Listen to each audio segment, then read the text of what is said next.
This is Free Talk Live. Welcome to the program. You're invited if you want to join us here. The number is 603-283-6160. You can bring up anything that is on your mind and take control of the airwaves. Here tonight, it's Ian, Bonnie, and Aria. All right, so on the way here tonight, we're going to talk about the Alec Baldwin thing. I know some people have been upset that we haven't discussed that in any kind of detail, but apparently, Aria, you do want to get into that story. So I do, because my take on it is so different from what I'm seeing from other libertarians. Yeah, I'm curious to what you're seeing. I mean, I've seen a bunch of memes about it, but that's about it so far. And some the memes have been good. Pretty funny. Didn't he date his daughter? Isn't that worse than accidentally hurting someone? No, that was Woody Harrelson, right? I don't know anything about any of that. Never mind.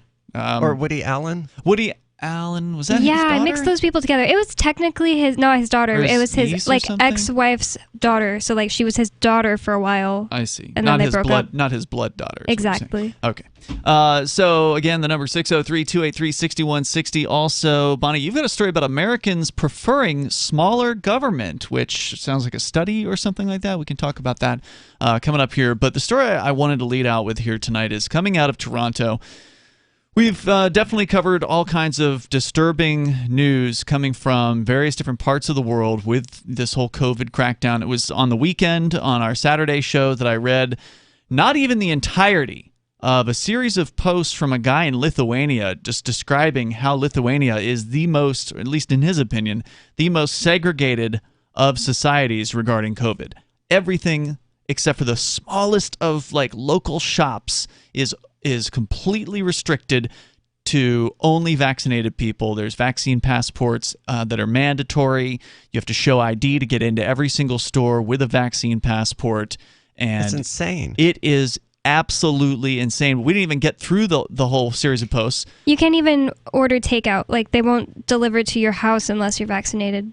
How are they supposed to get Right? food? Yeah, you were saying that in on Lithuania? the show the other day. Okay, I don't remember that part of the story, but you guys were saying, wow, that's crazy because during COVID at least you could order Uber or something. You can't do that in Lithuania unless you're vaccinated.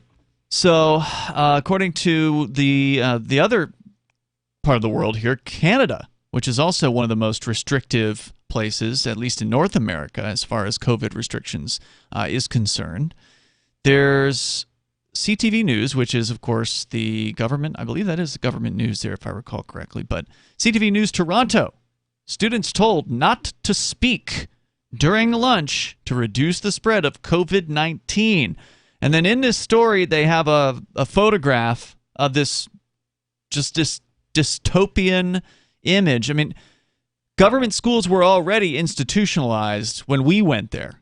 Yeah, they were identical to prisons, except back then, they didn't have barbed wire or razor wire fences around them. Some of them actually do have now. That now. Yeah, a lot of them do. When I was in high school, something Ian was like, whoa, it wasn't like that when I was in high school. Or wait, no, maybe it was my dad that I was talking to recently, and he said that. Anyways, you always had to have an ID on you, on a necklace, facing forward. And if you didn't, there was all the vice principals stood in the hallways, just checking like cops, during the bell 4 minutes to get to your next class.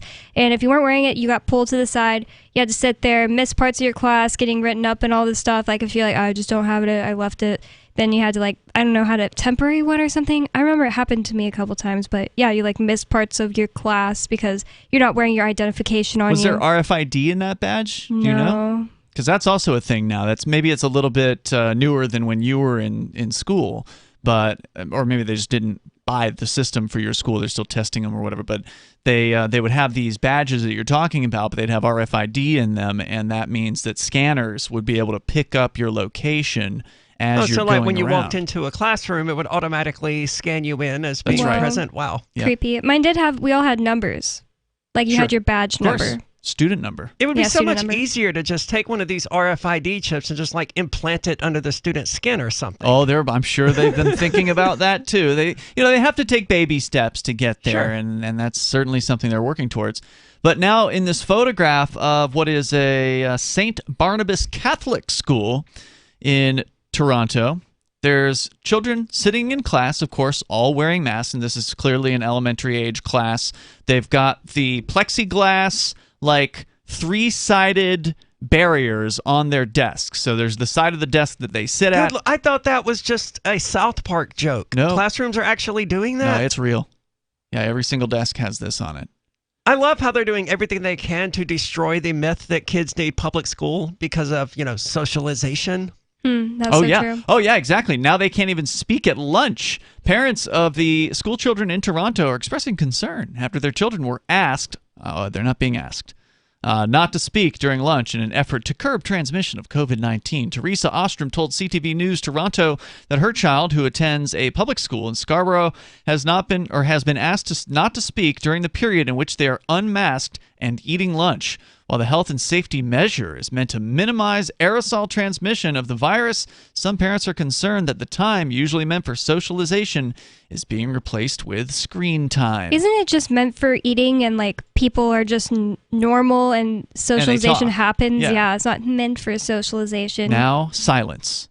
Now, I remember when I was in elementary school, they did have a thing where if they turned off the lights, me too, the entire room was supposed to go silent. In the classroom, yes.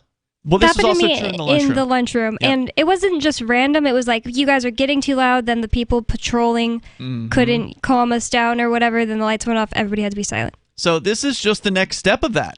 Now it's just, you just can't talk at all.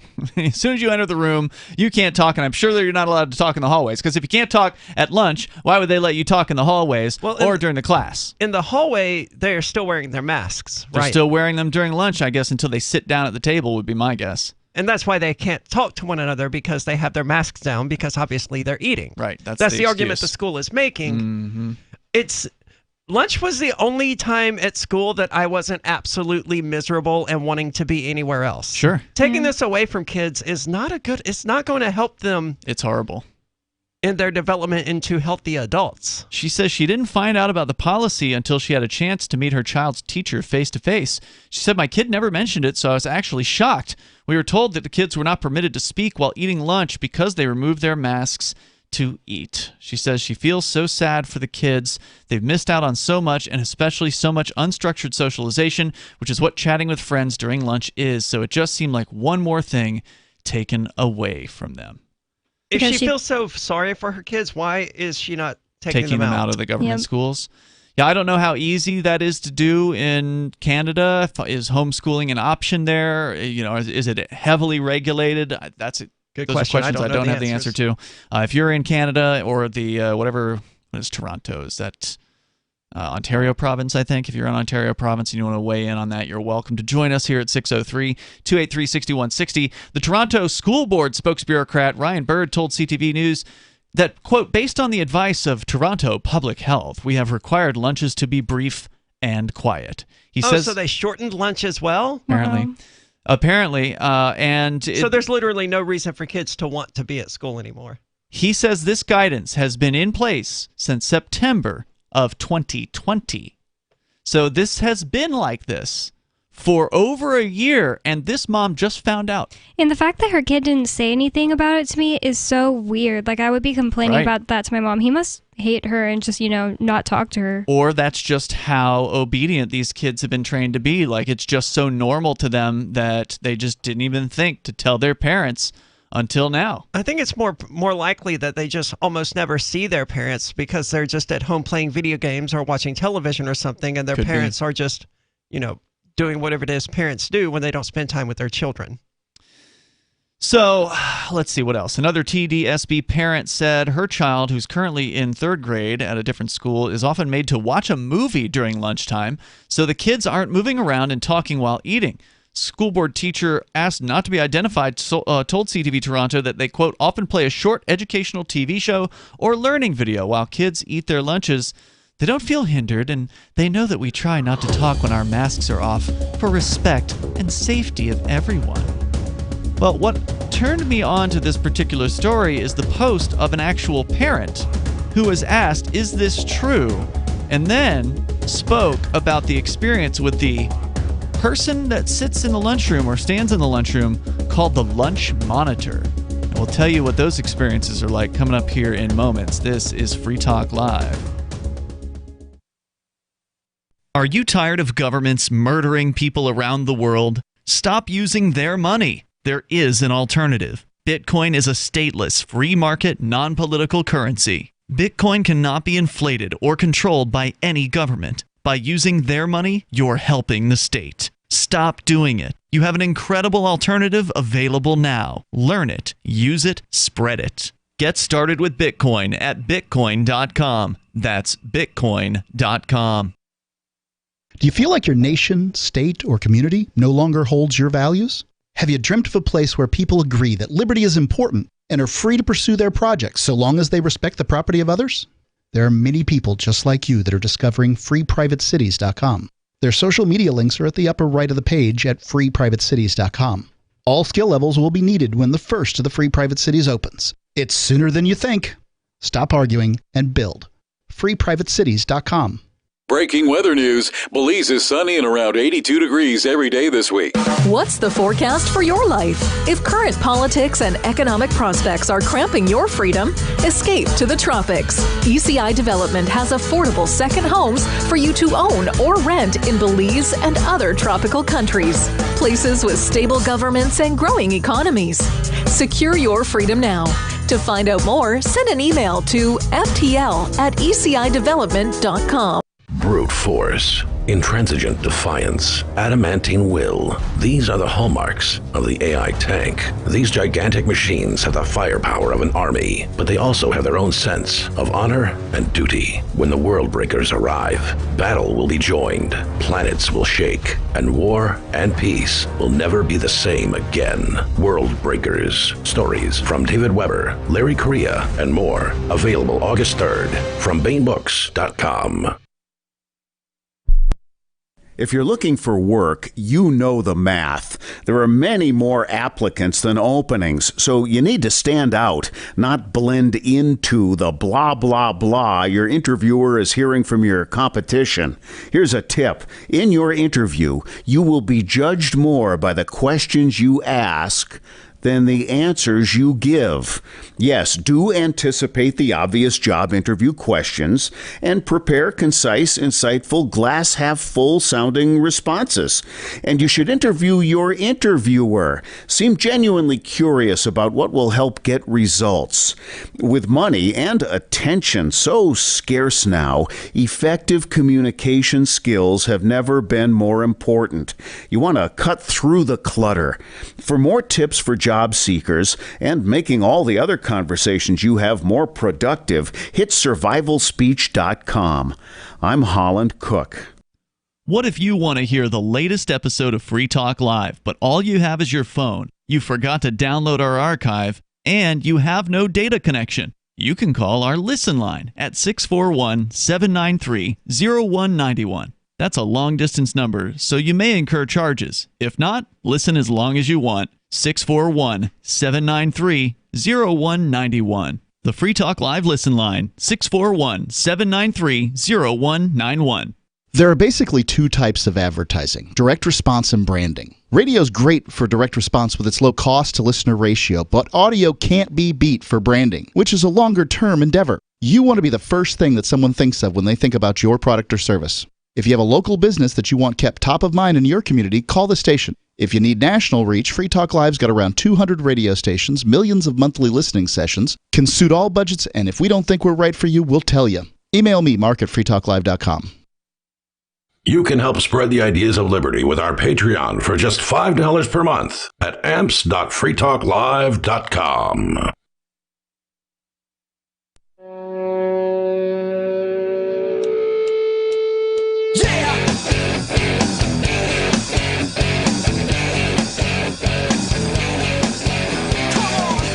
It's Free Talk Live, and of course, you can bring up whatever's on your mind. The number is 603-283-6160. That's 603-283-6160. We're talking about the rules in Toronto schools, which appear to also apply perhaps to private schools. But at the very least, certainly in... Then they're not private, right? Well, yeah. I mean, any school that is obeying government mandates is not truly private. But what we're talking about here is the mandate that students are no longer allowed to speak. And this isn't new. Apparently, this went into effect in September of 2020. They're not allowed to speak during lunch. I'm amazed that their parents could possibly not have heard about this, because that would have been my very first complaint when I got home that day. No doubt. Well, maybe it's just this one parent that heard about it, and somehow she got in touch with this Toronto news department or whatever, and now the news is coming out. It's possible other parents heard about it, but it just never hit the news. True. And this one is actually being reported on. But the reason I found this story is because of a parent who was asked. Somebody sent a question to this parent on Twitter. The parent is Julian, at JulianLewis2012 is their username. And the person was asked, is this true? And then the link to the story in the news. And we'll tell you what this parent has to say about the kids that they have in 4th grade in Toronto and the experience that they've had with the lunch monitor. That is coming up, but also want to let you know about Bitcoin.com, because if you're interested in learning about cryptocurrency like Bitcoin and Bitcoin Cash, get over to Bitcoin.com. You can start the process there by clicking Get Started at the top of the page, and then you'll find some videos, very informative. You can watch at the very least the first one, and that'll take you all of about 3 minutes of your time, and you will learn the basics and why cryptocurrency like Bitcoin and Bitcoin Cash is so important, and why it is that it's just taken off in such an amazing way in the last 13 years. Yeah, and in the last month, it's up like 46, 47%, something like that. It's pretty crazy. It's insane. Yes. Is it still high up? I haven't checked recently. I think it's been over 60 today. Yeah, I think it's it dipped below 60, I believe, yesterday for a short time, and now it's just below $63,000 per Bitcoin. So go to Bitcoin.com, learn the basics there. Or if you need the latest news headlines, they've got those too over at news.bitcoin.com. So from Julian Lewis 2012 on Twitter, he says, my son is 9 years old and in grade 4 here in Toronto, and yes, he is told not to speak during lunch, but it's more frightening than that for him and his classmates, as though that weren't bad enough, right? Now you got to deal with whatever bureaucrat, whatever power freak bureaucrat is tasked with enforcing this rule. Which is every bureaucrat. Mm-hmm. That's why they become bureaucrats. For the most part, that is true. The kids' silent lunches are just the tip of the iceberg for their experience with the lunch monitor. And this is one of these multi-thread posts here, so he continues. Last month, our son broke down in tears at dinner, asking what a 4th wave was. When I asked why, he said the lunch monitor was yelling at kids at recess that we were in a 4th wave and that kids were going to create another lockdown if they got too close to each other. What a psychopath. Yeah. So they're not allowed... Hold on. Do they have to wear masks when they're out on the playground? Because that's outdoors, right? I believe he addresses that coming up here. Doesn't matter if you're in Australia. He says, I complained to the principal and said this was entirely not age appropriate. The principal said she would make sure he didn't use threats like these. But recently, my son and his friends have been telling me what this guy is still doing. Talking during lunch means detention. Getting out of your chair during lunch, for example, to throw something in the garbage, also means detention. When a kid physically contacts another kid at recess, even to brush sleeves, that's detention. Detention? Mm-hmm. For no touching. This is outdoors, mind you, he says. Detention these days means you sit with your back to the outside wall of the school, hugging your knees, 6 feet apart in either direction from the other kids in detention. So outdoors. They're outside? Mm-hmm. Isn't it cold? It's probably cold there right now, yeah. And this was written on October 24th, so yesterday. And that's better for your health than touching the sleeve of another kid? If you approach a kid in detention to commiserate, that is grounds for your own detention. By the way, they do this in jail. Now, I've never been to prison. Our co-host, Mark Edge, of course, spent 8 or 9 years in prison, and he will tell you that there's a lot of similarities to school. But in this particular case, when I was in jail for civil disobedience a decade ago here in Keene, I was in a cell block area where I was allowed out in population at the time. Nowadays, they keep me in 23 hours a day because I won't wear a mask due to a medical exemption. But at the time, do jails still have that policy here in New Hampshire? Unless the CDC changes its policy, the jails will not change their policy. Okay. So I don't expect to see that change at any point. I mean, the jails also have no motivation to, because they don't care about. No, they love to tell you what to do. So this is just another thing that they get to tell you. But the point I wanted to make was that I was in this, pod or whatever, this cell block area, and I was able to leave my cell to go into population and, play cards or whatever with the other guys that were out there. You can walk around, right? That's a common thing that happens in jail because you need to get some sort of exercise. So when you're out in the day pod, it's a larger area than your cell. Obviously, you can walk around your cell, but you're constantly turning around. Here, you can, walk around the whole day pod and get a nice little lap in. And so I'm walking around, and they had somebody in what are called the monitoring cells. So when you got in trouble or you're suicidal or something like that, they would put you in one of these, especially the suicidal ones. They would get put in these monitoring cells. So they had this guy in a monitoring cell, and he was like beckoning me. He wanted me to come over and talk to him. And I kind of went over on one of my laps by and said something to him. And one of the more petty guards started bellowing at me. He's yelling like, "You got to get away from that door," or blah, blah, blah. You're going to be locked down. So because talking to him and being nice to him is going to make him more suicidal than like 24 hours a day not talking to people. The rule is he's not technically part of the block, because he's there on suicide watch. So you're not allowed to talk to him, So you can only talk to people on your block? That's correct. Okay. So same thing. If you're not in detention, you're not allowed to talk to the kids in detention. Can the kids in detention talk to each other? Probably not. Probably, yeah. I would assume not. I would love for someone to defend this absurdity, says the poster here, on the basis of health when kids are terrified. He says also, Toronto has had fewer than 50 cases per day, just cases, mind you, on the last 2 days in a city of 2.73 million people. Wow, that's a huge city. So you've got this, some psycho bureaucrat yelling at fourth grade kids and younger, about how they have to stay quiet and they can't get up from their seat. He failed as a prison guard, didn't he? Yeah, he can't. He can't get up from your seat. I presume that means the only time you can throw away your tray, the trash on your tray, is at the very end of lunch. So you go in, you get your tray, you sit quietly, you eat, and then when you leave, you can deposit the tray in the requisite place. I don't know why it is, but it just seems like people who choose to work with kids are only people who hate kids. Either that or they're the ones who like them too much. Yeah. If you know That's worse than, mealtime in jails, really. At least in jail, you can still talk to the people who are in the cell with you. It makes me wonder what the jail policies are there in Toronto as well. Like, it may be as bad there, but that is a good, generally a good point. But the saddest part about this thread is the parents' addendum. And I'll share that with you coming up here in a moment, because it's bad so far. I mean, this is terrible what they're doing to these kids. Torturing them. Yeah. I mean, as though it weren't bad enough that you're stealing their faces from them and their ability to experience humans and their expressiveness, their nonverbal communications, which is so important, such an important part of communicating with other people. That's bad enough, it just keeps getting worse.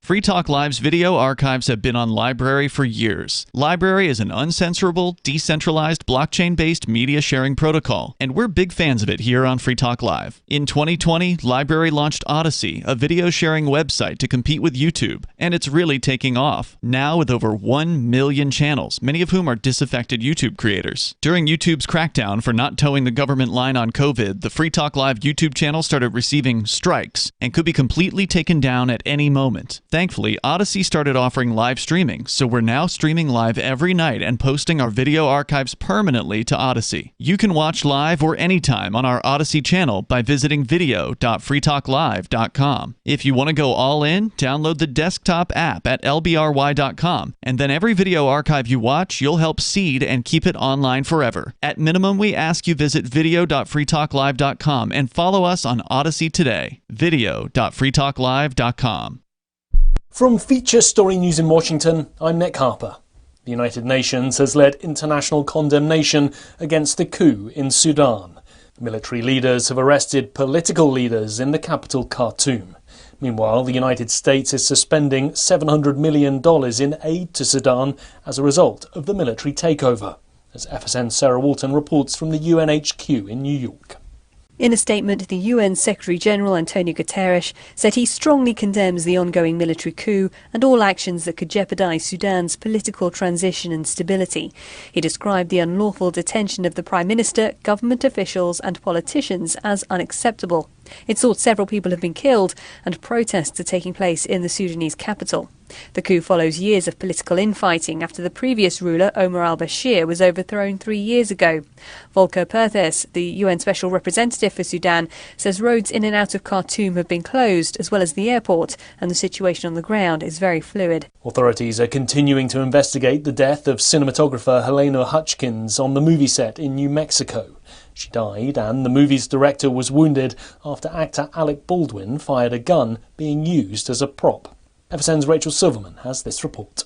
Investigators are asking questions about why actor Alec Baldwin was given a gun with live ammunition on the set of the movie Rust. Baldwin pointed the gun at the camera lens during a rehearsal and it discharged, striking cinematographer Helena Hutchins in the chest area and the film's director Joel Souza in the shoulder. Souza told investigators the crew had been shuttled off set for lunch before the incident occurred and that he wasn't sure if the gun was checked again when they returned. Rachel Silverman, Oakland. US biotech firm Moderna says its COVID-19 vaccine is safe and effective in children aged 6 to 11.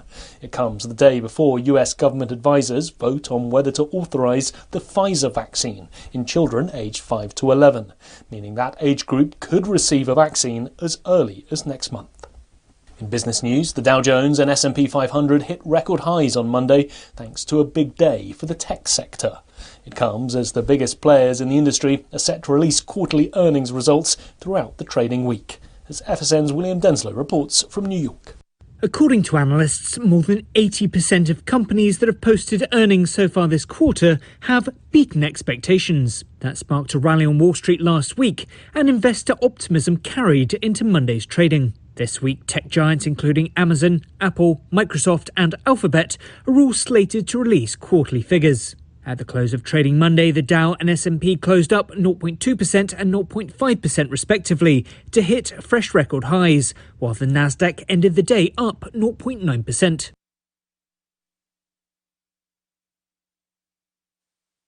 Yep, we still do email. Drop your email address in the entry box at freetalklive.com, and you'll be kept in the loop with Free Talk Live.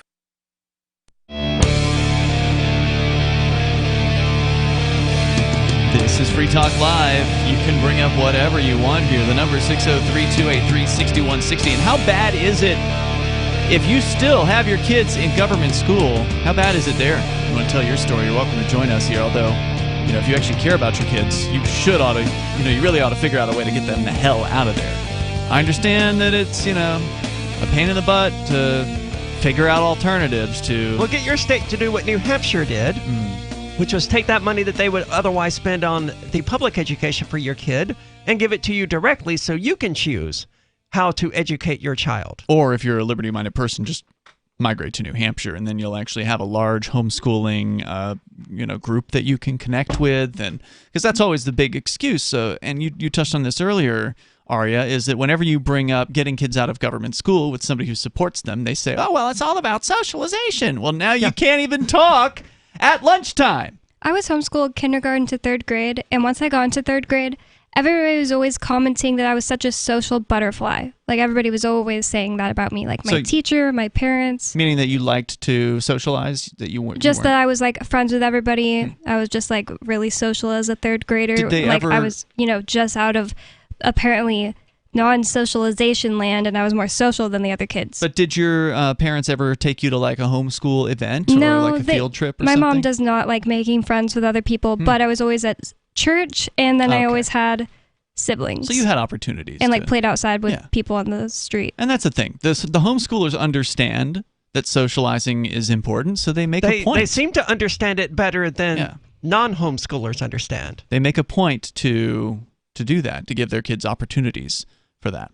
So what we're talking about here, and I just want to wrap this up with the addendum, because this is honestly the saddest part about this, is this dad has been posting about his son who is in 4th grade at a Toronto elementary school.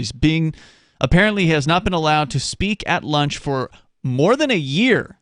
And he's saying this is true. This is what the news media is reporting is true. They're not allowed to speak at lunch. They get detention if they get up from the lunch table to throw something away in the garbage. If he touches another kid at recess, he gets detention there.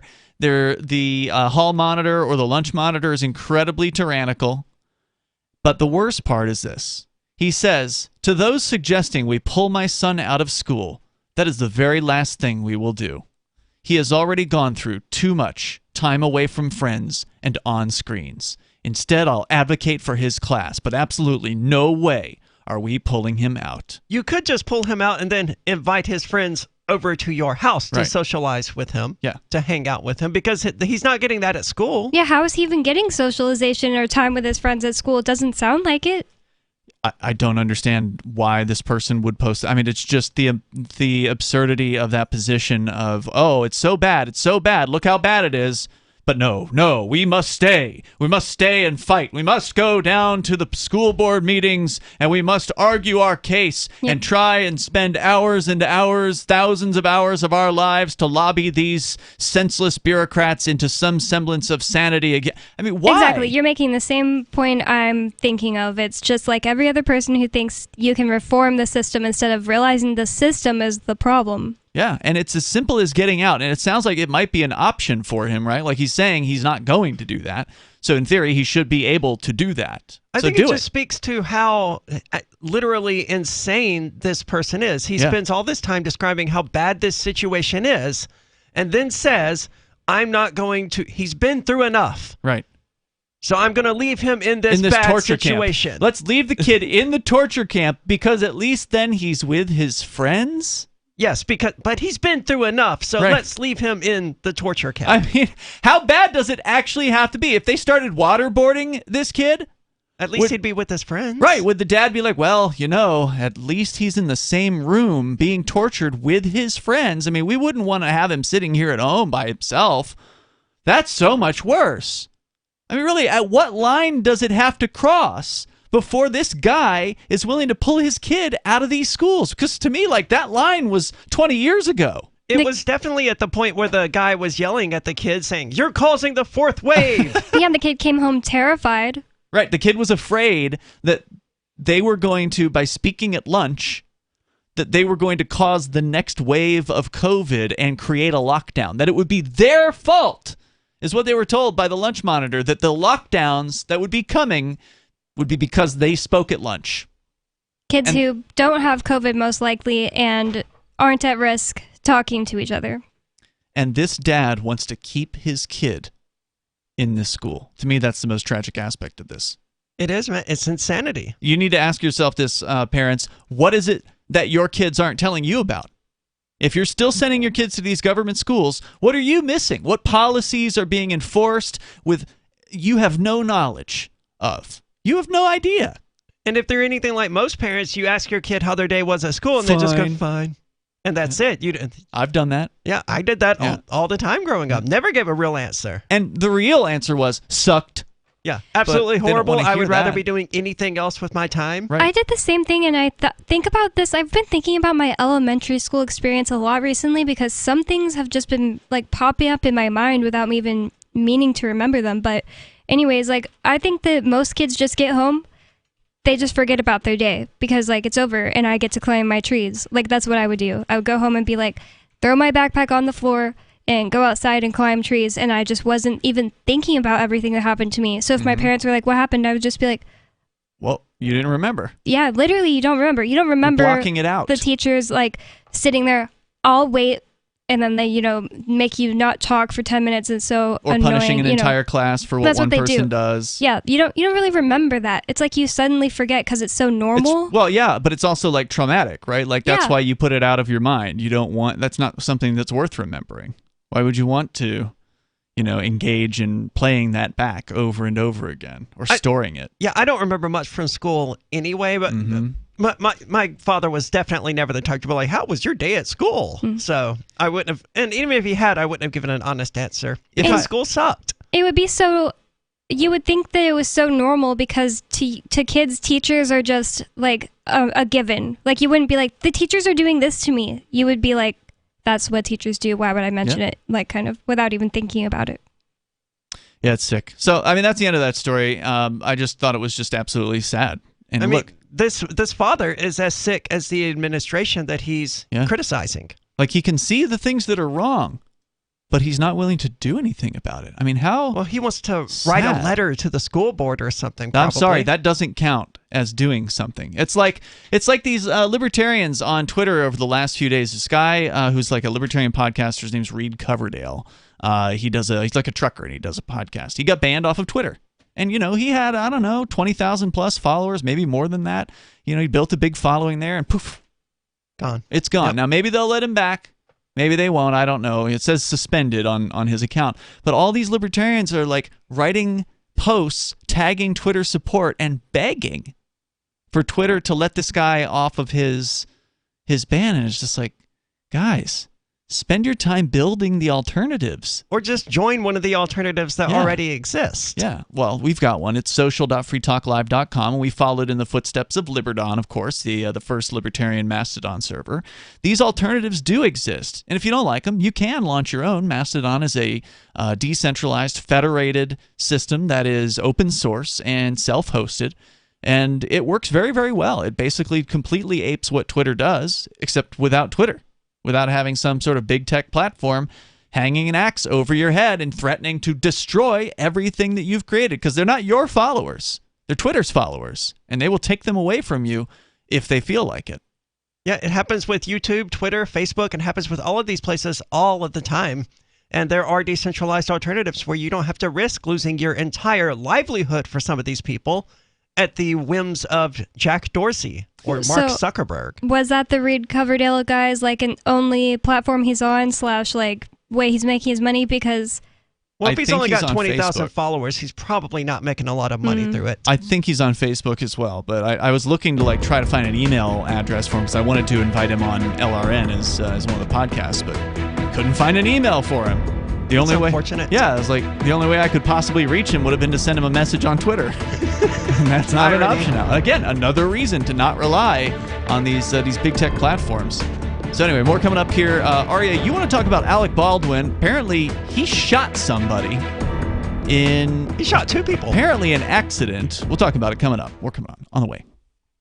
Free Talk Live. What I find to be particularly amusing is where people are partying and reveling in the streets over the killing of another human being, and they're trying at the same time to act like they're better than everyone else. They're trying at the same time to on one hand they're saying we're the best, America's the best, go USA, go team, everything we do is great. We're not like the rest of those savages around the rest of the world. We're better than the rest of those people around the world. But look, you're partying in the streets over a killing just like they did. You are no different than anyone else. You are the thing that you hate. Right. If it's in your face, hey, what is that going to result in? Violence. It's going to result in another airplane hitting another building. Free Talk Live, 7 nights a week from 7 to 10 Eastern. Live on the Liberty Radio Network at LRN.FM. Looking for a great real estate investment? Consider New Hampshire, which is ground zero for the Liberty Movement. Your first call should be to Mark Worden from Porcupine Real Estate. He's more than just a real estate agent. He's your New Hampshire concierge. Where are the best places to live? Do you want farm, city, the burbs, or forest? Do you want a duplex or multifamily building so that renters pay your mortgage? There are homes in all price ranges in New Hampshire, and Mark can help with financing too. Invest in liberty and property. Mark Worden can help. PorcupineRealEstate.com. Tired of cancel culture? Sick of mega tech corporations holding an axe over your head? Join the LRN.FM Matrix chat server. It's self-hosted, so no one else can tell us what to do or say. Don't like the existing channels? You can make your own. You can even connect into some of our channels from other Matrix servers. It's federated. For the full LRN.FM Matrix experience, though, you should join our server via the step-by-step instructions at chat.lrn.fm. Chat.lrn.fm. I've been told no in many different ways. I give you an order and you're going to obey it. George, you can go this way. You can't do that and you have to leave here. You cannot bring signs into the rally. Walk with me. Well, I'm comfortable here, actually. Whoa. Hey. Who do you think you are? Excuse me. There is no video and audio allowed in this office. No, I have work today. You ain't going to make it. Wait a minute. Forget it. Whoa. Hey! Oh my God! Unbelievable! Why are you running from me? Because you're scared me. What am I being detained for? You're being served. What is this? You're being served. What is this? Bureaucrats have a funny way of telling people no. That's the sound of the men working on the chain. Derek J's Victimless Crime Spree. Watch it for free and order the Director's Cut DVD at victimlesscrimespree.com. Some of you asked, and now we've delivered. LRN.FM's live Keene, New Hampshire studio shows are now streamed in HD on Twitch. Visit our channel at twitch.lrn.fm and give it a follow. If you have Amazon Prime, you get one free subscription on Twitch. If you use it on our channel, Twitch will give LRN.FM a monthly piece of your Prime subscription cost. So please watch, follow, share, and subscribe to twitch.lrn.fm. That's twitch.lrn.fm. So you've signed the Shire Society Declaration and are planning your move to New Hampshire to be around more liberty-oriented people. Next, sign up for the Shire Society Forum at forum.shiresociety.com. There are a bunch of people there who are already in the Shire, and they want to meet you. If you're already in the Shire physically, you should also come by the forums. Remember, not everyone uses Facebook. New people are signing up for the Shire Society Forum every month, so drop in and say hello at forum.shiresociety.com. Got Telegram? You can follow our channel there and discuss show prep with other listeners at telegram.freetalklive.com.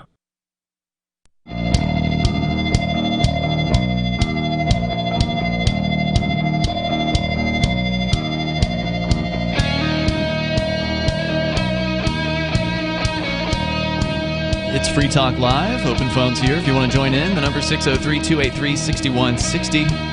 That's 603-283-6160. Joining you in the studio tonight, it's Ian. It's Bonnie. And Aria. You can bring up anything that you want, and we did mention just a moment ago the Free Talk Live social. I'll give you the address again here. It's social.freetalklive.com. We got several hundred folks that have registered for accounts on there, but I was actually just looking today at some of the statistics because we're going to be doing some web changes. Unfortunately, our web guru, systems admin Michael Hampton, passed away a few weeks ago at this point, and we've been digging out because he's got a huge set of shoes to fill, and it's no easy thing to pick up the ball from Michael. He was a great guy. And so we're going to have some downtime, I think, coming up on some of our servers on Wednesday in the overnight. So like Tuesday night, early Wednesday morning. Okay. Look for some downtime there. But so we were just kind of like checking out some of the servers and seeing how big they are, how much space they take up, and things like that. We got over 400 users over on the Mastodon, but only a couple dozen are really active. So maybe some folks haven't come back. Come on back, check it out over at social.freetalklive.com. The people that are there are definitely participating. We've got more, I think, action now than previously. Maybe you haven't been in several months. You might want to come back and take a look at social.freetalklive.com. So, Aria, you've been wanting to talk about Alec Baldwin. Now, this guy is basically a leftist. He's like a hard left actor. He's very outspoken, in favor of whatever socialism or communism or whatever brand of ism that he's all about. But he's definitely opinionated, and he's been very anti-gun, I believe, in some of his opinions in the past. And now all of a sudden, he's got a dead body on his hands. Yeah, it's difficult to summarize the entire thing, and it's not fair to say that I've been wanting about it. I've been sort of aware that he had shot someone, but I didn't pay any attention to it last night when an article happened to cross my field of vision. He shot a cinematographer to death, I believe. Yes, a camera person, I believe. The cinematographer is the person who decides the shots. Okay. And I thought it was the actual person holding the camera. In a small production, it probably is that person. In a larger production, they probably have people to hold the cameras. He actually shot two people, but only one of them died. Oh, okay. That's hard to do. Like, did he pull the trigger more than once?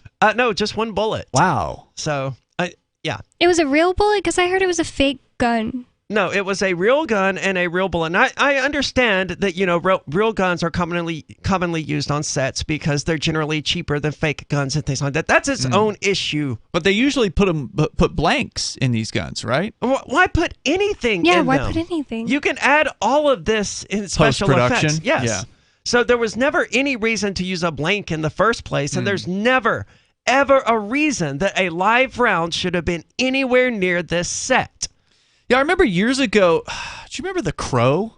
Yes. That movie, and somebody got killed on the set of the star. The actor. Brandon Lee, I think was his name or something like Bruce that. Lee's son or something. Yeah, right? he got killed in this sort of a similar circumstance. It was almost where exactly the same. There was a blank, quote unquote, or a gun that was supposed to be firing blanks that I guess somebody put a real bullet in, and then he died as a result. But that was like in the late 90s, so it's been a couple decades. There aren't too many people that die on movie sets due to mishandled firearms, but this is one of them, and this one's pretty big.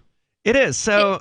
Go ahead. It almost sounds like he was like set up because who put a real bullet in it? Was he supposed to shoot directly at somebody in the scene? And I guess I should let you read the story. I haven't read a whole lot about it, but I did read that he was allegedly pointing at the camera at the time. He was apparently practicing for a shot wherein he would then pull a gun, I presume, and point it at the camera. Yes, he was practicing removing a revolver from its holder and aiming toward the camera during rehearsal for the movie. And that was when what sounded like a whip and then a loud pop. In the newly released document obtained by the Los Angeles Times on Sunday night, Sousa said the weapon had been described to him as a cold gun, meaning that it didn't have any ammunition in it. And this is where I immediately disagree with the vast majority of libertarians who are weighing in on this, saying, well, he broke the number one rule. He should have checked to see whether or not the gun was, loaded or actually cold. This is a Hollywood actor. That's right. He wouldn't know how to check to see if the gun was loaded. Yeah, he has, even though he's been probably holding guns in multiple movies and TV shows in his long career. I mean, this guy's been acting for decades, right? So this wasn't the first time he had a gun in his hand. I mean, I don't deny that somebody who is a responsible person should say, hey, maybe I should learn a thing or two about these things that could possibly kill someone, and then go through the process of checking it, double checking it to make sure it is actually safe. That would be the sensible solution. But this guy is used to being handled. He's used to having a gun weapons expert, right? They've got a handler. And they had some of those on set. Right. So they've got a handler who's on set, whose job it is to make sure the weapon is safe for being used in this, motion picture or whatever it is that he was doing. So this guy's probably used to just being handed a gun and told to point it somewhere. He just does what he's told. He has no thought. And on top of that, he was completely told that it was cold. He probably was. Recently, I went to a gun store with one of our friends, and they made me hold a gun. They didn't make me, but they're like, Bonnie, come hold this gun. And I was like, can I pull the trigger? It's fine? And then I pulled the trigger. If would I be at fault for killing someone? I don't know. Yes, I think that you would be. If you pointed that gun at somebody and you pulled the trigger. I shot it at the ground, but it was empty. But if everybody, the gun shop guy was like, yeah, it doesn't have a bullet in it. You can pull the trigger at the ground. I shot it and shrapnel killed somebody. Would that really be my fault? I don't know how to check a gun. I guess I'm an idiot. I don't know legally whether it would be your fault or not. And just because you don't know doesn't make you an idiot. It just means that you are inexperienced. And the first thing someone should have done before they handed you that gun was show you how to check to make sure there wasn't a live chamber in it, I would argue. Yeah, I think you're right about that. I'm not going to say that this guy should be off the hook because of, he didn't know better necessarily. I also don't think he should necessarily face any criminal charges, but as far as his personal feeling of responsibility, it is absolutely his responsibility to know whether a gun is loaded or not. You can't just take somebody's word for it. Obviously, you can't take somebody's word for this. I think he should have been able to. The issue was that he wasn't paying people enough for this. Not like if he was playing a tech person and someone handed him a computer and to do a movie with a prop computer, said, don't worry, this thing isn't live streaming you while you do nasty things or whatever.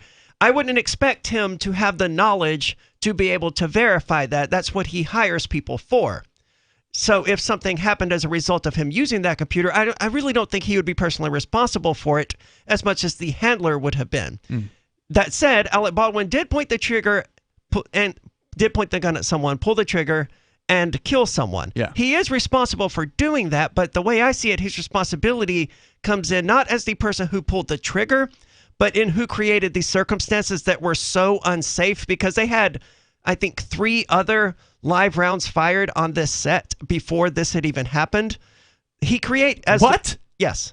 On accident? That's part of the reason I wanted to talk about this. This was not a one-time thing. This happened multiple times on this one movie set. That's insane. While he's the producer or director or whatever, I don't remember exactly what role he was the one in charge of making sure people were getting paid to make this stuff safe. Oh, really? Yes. So in theory, he hired the gunsmith or whoever it was at the... I think they call them armorers, but yes. Yeah. And that's why crazy. he's responsible, because he was the one who failed to hire people who were good enough and competent enough. Or failed to fire, because look, if Yes. hey, mistakes can be made. I get that, right? Yes. One misfire on a set, like, okay, it's time to talk to the armorer and find out, what the hell happened. Sit down, go through the process. Why are there even, why do you brought live ammunition onto this movie set? No, that's not, leave that home, okay? We don't need that here. And then if it were to happen a second time, which is insane, that person should have been fired on the spot. You would think so. Are you sure that the other times that this happened were all accidents? It wasn't like, we're doing a scene. Well, it could be like we're doing a scene where we shoot into this. We've made sure this is use safe. A real real ammo. Maybe. I'm trying to find the details now where it describes the other shootings, but yes, they were accidental. It was not intentional. It was someone, thought they were shooting a blank or thought they were just pulling a trigger on a cold gun, and a live round was in it. Also, to some extent, the armorer, I think, deserves some responsibility for not teaching people about guns. I mean, I understand that these actors are probably just used to being handed a gun and told, okay, you can pull the trigger and then it goes bang. But that's irresponsible on the part of the armorer. The armorer, if they're actually somebody who cares about weapons, should be teaching the basics of gun handling to every single person on the set that is going to be handling a gun. And the number one rule is, you never point a gun at somebody, even if you think it's unloaded, ever. Well, for the movie, they kind of have to. In a movie, if you have to, you better double or triple check that thing to make sure that it isn't actually loaded before you do something like that. And so that is, I think, the responsibility of the professional to teach these people. More coming up. Are you tired of governments murdering people around the world? Stop using their money. There is an alternative. Bitcoin is a stateless, free market, non-political currency. Bitcoin cannot be inflated or controlled by any government. By using their money, you are helping the state. Stop doing it. You have an incredible alternative available now. Learn it, use it, spread it. Get started with Bitcoin at bitcoin.com. That's bitcoin.com. Do you feel like your nation, state, or community no longer holds your values? Have you dreamt of a place where people agree that liberty is important and are free to pursue their projects so long as they respect the property of others? There are many people just like you that are discovering freeprivatecities.com. Their social media links are at the upper right of the page at freeprivatecities.com. All skill levels will be needed when the first of the Free Private Cities opens. It's sooner than you think. Stop arguing and build. freeprivatecities.com. The new 4th edition of Healing Our World, The Compassion of Libertarianism, will take your understanding of liberty to a deeper level and has over 1,300 updated references, new cartoons, and a foreword by Dr. Ron Paul. With discounts for multiple book purchases, the 4th edition of Healing Our World is a great gift for the liberals, pragmatists, environmentalists, and Christians in your life who think libertarianism is cold-hearted. Get yours today at healing.freetalklive.com and use promo code FTL for a $5 discount. If you want to know the latest about Free Talk Live before we go on the air, all you need to decide is how you want it delivered. It's your choice. Visit news.freetalklive.com to receive our usually weekly news updates by email. Plus, we have a Twitter account at twitter.freetalklive.com, and you can follow us on the decentralized Mastodon platform at toot.freetalklive.com. So please follow us at toot.freetalklive.com and sign up for our emails at news.freetalklive.com. You're listening to the live edition of Free Talk Live. Hour number 2 is next after the news here on the Liberty Radio Network at LRN.FM. From Feature Story News in Washington, I'm Nick Harper. The United Nations has led international condemnation against the coup in Sudan. Military leaders have arrested political leaders in the capital Khartoum. Meanwhile, the United States is suspending $700 million in aid to Sudan as a result of the military takeover. As FSN's Sarah Walton reports from the UNHQ in New York. In a statement, the UN Secretary-General Antonio Guterres said he strongly condemns the ongoing military coup and all actions that could jeopardise Sudan's political transition and stability. He described the unlawful detention of the Prime Minister, government officials and politicians as unacceptable.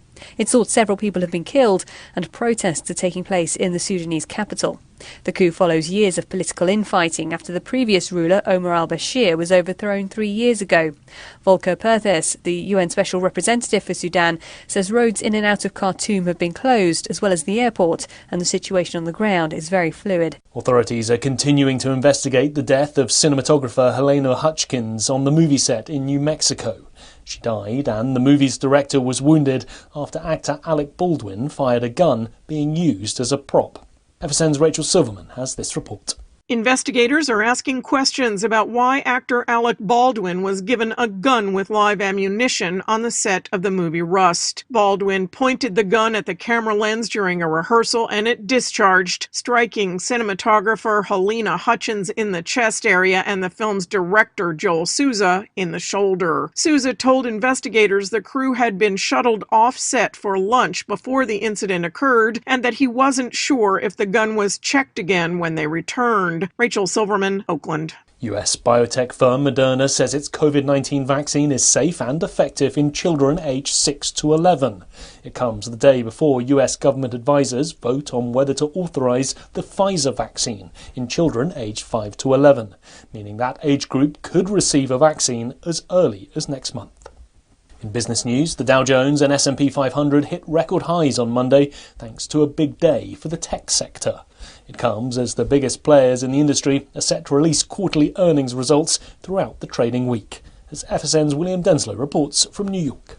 According to analysts, more than 80% of companies that have posted earnings so far this quarter have beaten expectations. That sparked a rally on Wall Street last week, and investor optimism carried into Monday's trading. This week, tech giants including Amazon, Apple, Microsoft and Alphabet are all slated to release quarterly figures.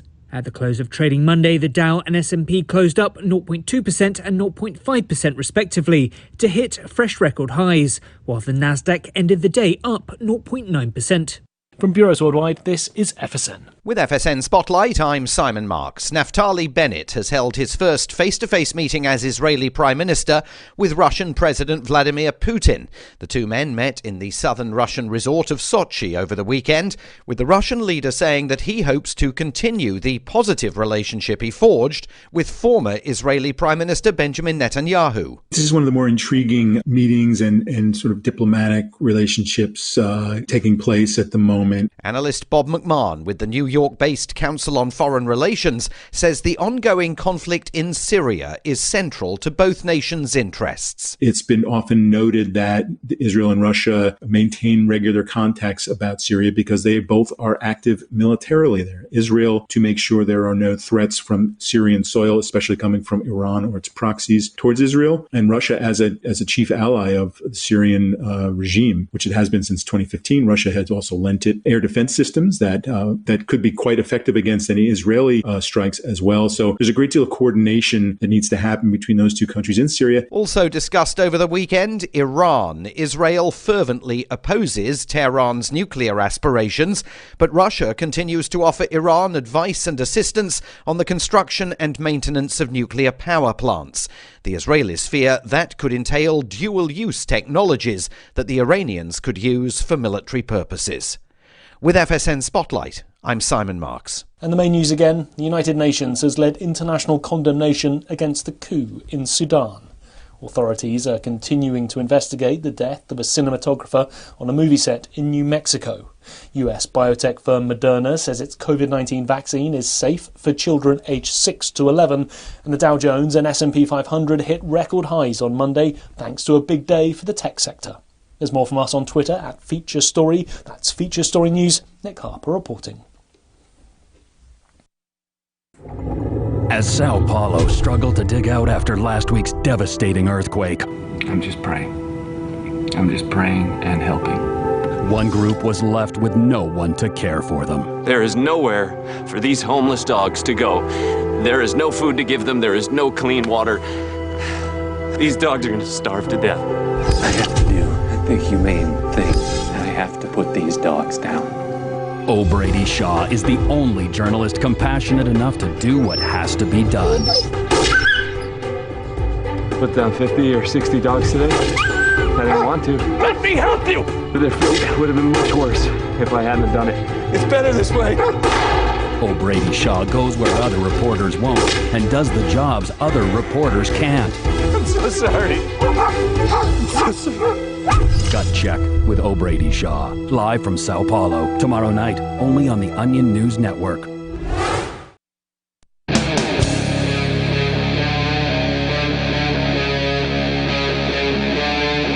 Free Talk Live.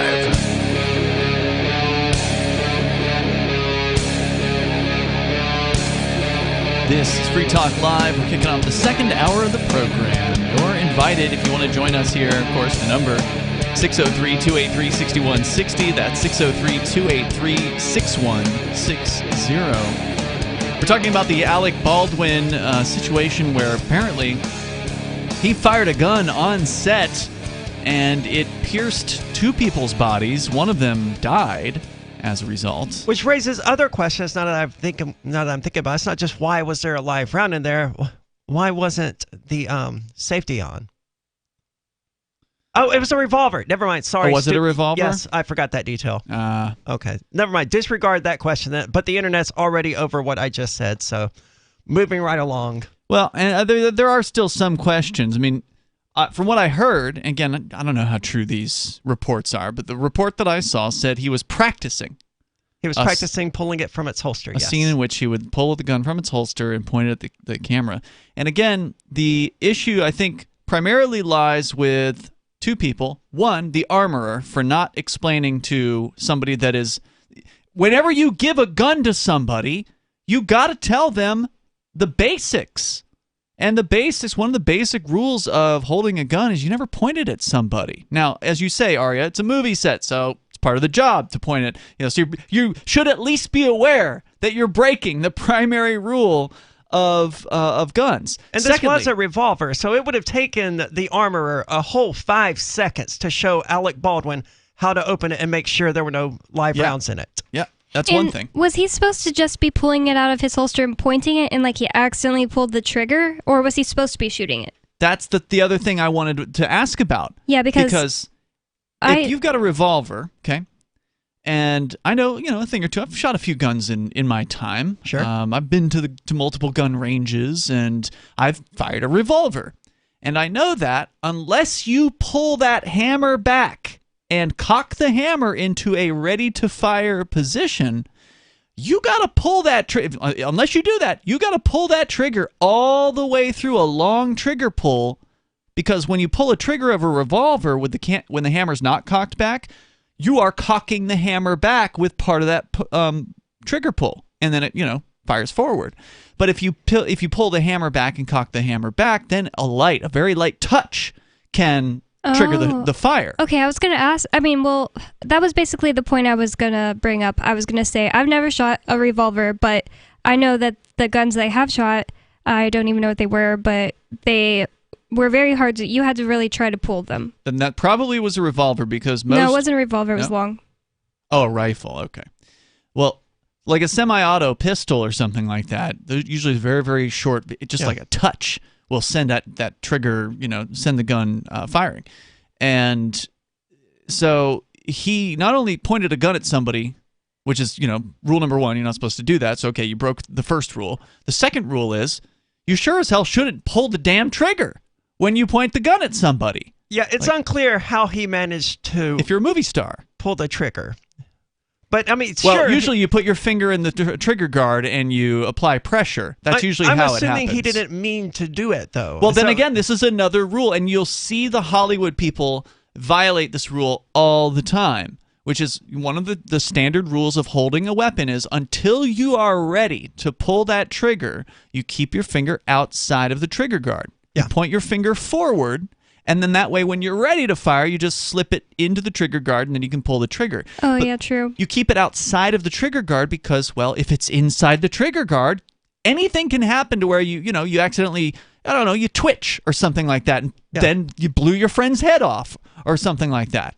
And again, you should never violate the number one rule, because if you do accidentally twitch, then it'll be pointing somewhere else besides somebody's body. But he, for some reason, pulled the damn trigger. I just don't think any of those are the issues. I don't think that Alec Baldwin holding a prop gun and wantonly waving it around the room, pulling the trigger, should have ever been possible. Should have ever been capable of creating a dangerous situation. Right. And if the armorer had told him the basics, if he had been told the basics on any of his past films, he should have taken this thing seriously and treated the gun as though it were loaded until he himself were able to verify it. That is absolutely his responsibility. That's the part I dispute. I think when he's an actor on a set, he has people who are paid to make sure that the gun he's being handed isn't dangerous.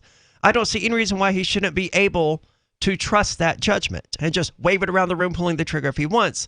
He should be 100% confident when the armorer hands him a prop gun that it's incapable of killing someone. Well, I get what you're saying, but no, you can't just take somebody else's word for it. You have to verify yourself. Well, I would do that, but I'm a gun person, right? Yeah. He's not. He has people that... Then he shouldn't be handling firearms.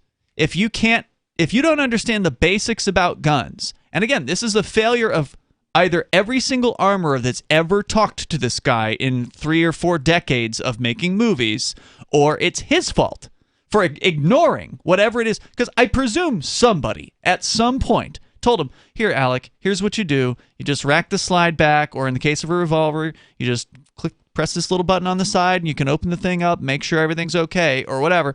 I mean, it would not take more than 5 minutes to explain this to this guy. But if he just completely forgot it or put it out of his mind, or is like, well, I don't care, or what, then it absolutely is his responsibility. I agree he's responsible, just not in the sense of being the person who physically pulled the trigger. Yeah, I got to disagree with you on that. Anytime somebody puts a gun into your hands, if they tell you it's unloaded, it is your responsibility to verify that that's true. Otherwise, don't ever point it at somebody. I would agree on 99.99% of circumstances, but when it's an actor being handed a prop, I but just it's a see real gun. It's not a prop. And that's its own issue. Why is it a real gun? I was going to say, if it is true that fake guns are just more expensive, that's like that. I mean, you just got to pay more money. You're making a movie. I've never heard that fake guns would be more expensive. That doesn't make any sense. I can't imagine why they would be. Guns are incredibly expensive. Or just buy a real gun and take out the inside parts.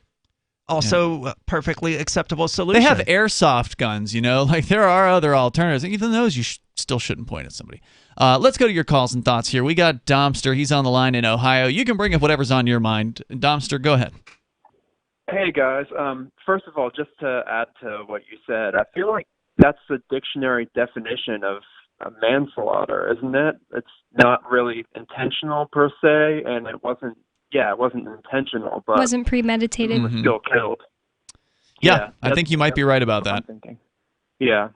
I called tonight about crypto. I'm a probably novice to intermediate user of crypto. Mm-hmm. I heard maybe a few months ago on Free Talk Live, I think I heard Peakless mention about Bitwage. Maybe like a month or so ago, I decided to give that a try, and and what is it? So Bitwage, it's a system where if you're in like a regular job, mm-hmm. you can set up your direct deposit to go to a different bank account, and basically Bitwage converts your salary directly to cryptocurrency. That's okay, cool. so it's like with a direct deposit form. Usually have like 3 checking accounts you can put down, and separate how much you want going to each. So you could put like 3% going to this account or whatever, and every time you get paid, it would just automatically go to Bitwage, and they would use that to buy cryptocurrency for you. And then it automatically goes into your Bitcoin wallet? Yeah, I mean, it's a freemium business model. I don't know if you know about that, but they have like a free level and then a premium level. At the free level, you can choose between up to 2 crypto wallets, and so like I have one for BTC and one for BCH. Bitcoin Cash, okay. I was kind of reluctant at first. I was like, oh my God, what if I get scammed? I haven't heard of this company before other than once, but I'm really impressed. And I I think for the base level, if you just have it sent to like Bitcoin or Bitcoin Cash, I think the exchange rate is like pretty dang close to the market level. Okay, so they're not making a whole bunch of money on like an inflated exchange rate or something like that. Stand by, Domster. I'm curious to hear more. I know you had more that you wanted to talk about when it comes to crypto. The number here is 603-283-6160. Plus, if you want to weigh in on Alec Baldwin, and just for the hell of it, I did pull up some of the gun safety rules since I think more people should know these things. Let's talk about those also when we get the chance. Your calls and thoughts are welcome. You can bring up whatever you want here on Free Talk Live, 603-283-6160. Breaking weather news. Belize is sunny and around 82 degrees every day this week. What's the forecast for your life? If current politics and economic prospects are cramping your freedom, escape to the tropics. ECI Development has affordable second homes for you to own or rent in Belize and other tropical countries. Places with stable governments and growing economies. Secure your freedom now. To find out more, send an email to ftl@ecidevelopment.com. When Monster Hunter International discovers one of Isaac Newton's wardstones being auctioned off, they decide to steal it and use it to destroy the Chaos God once and for all. But a mysterious thief upends their plan, and it soon becomes a race against time as something much older and infinitely more evil awakens in the jungles of South America. Monster Hunter Bloodlines by New York Times bestselling author Larry Correia and Baen Books. Visit monsterhunternation.com for more. Are you tired of governments murdering people around the world? Stop using their money. There is an alternative. Bitcoin is a stateless, free market, non-political currency. Bitcoin cannot be inflated or controlled by any government. By using their money, you are helping the state. Stop doing it. You have an incredible alternative available now. Learn it, use it, spread it. Get started with Bitcoin at bitcoin.com. That's bitcoin.com. Do you feel like your nation, state, or community no longer holds your values? Have you dreamt of a place where people agree that liberty is important and are free to pursue their projects so long as they respect the property of others? There are many people just like you that are discovering freeprivatecities.com.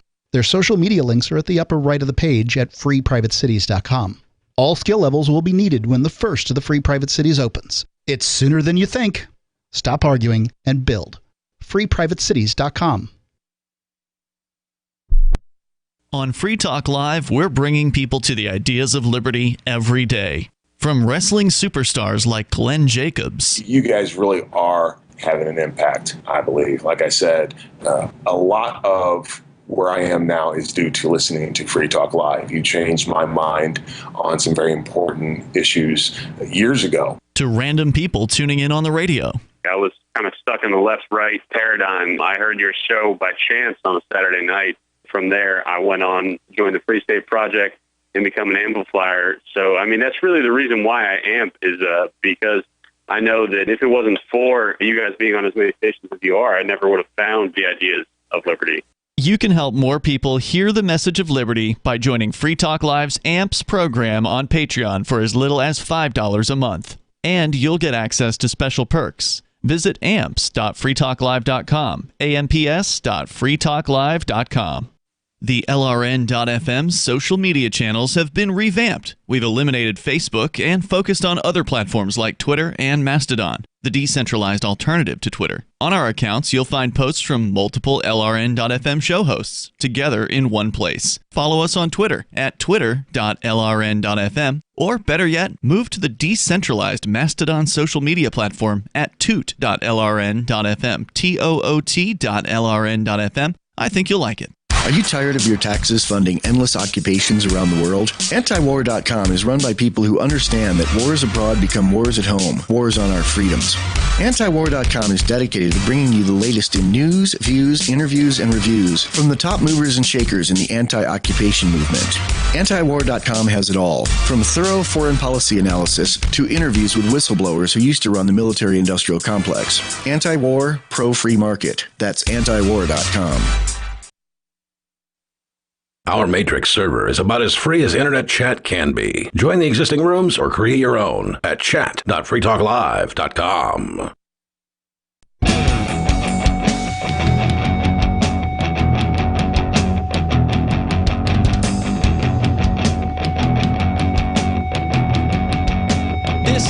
Free Talk Live, and you can bring up whatever you want here. The number is 603-283-6160. People all of a sudden started calling in.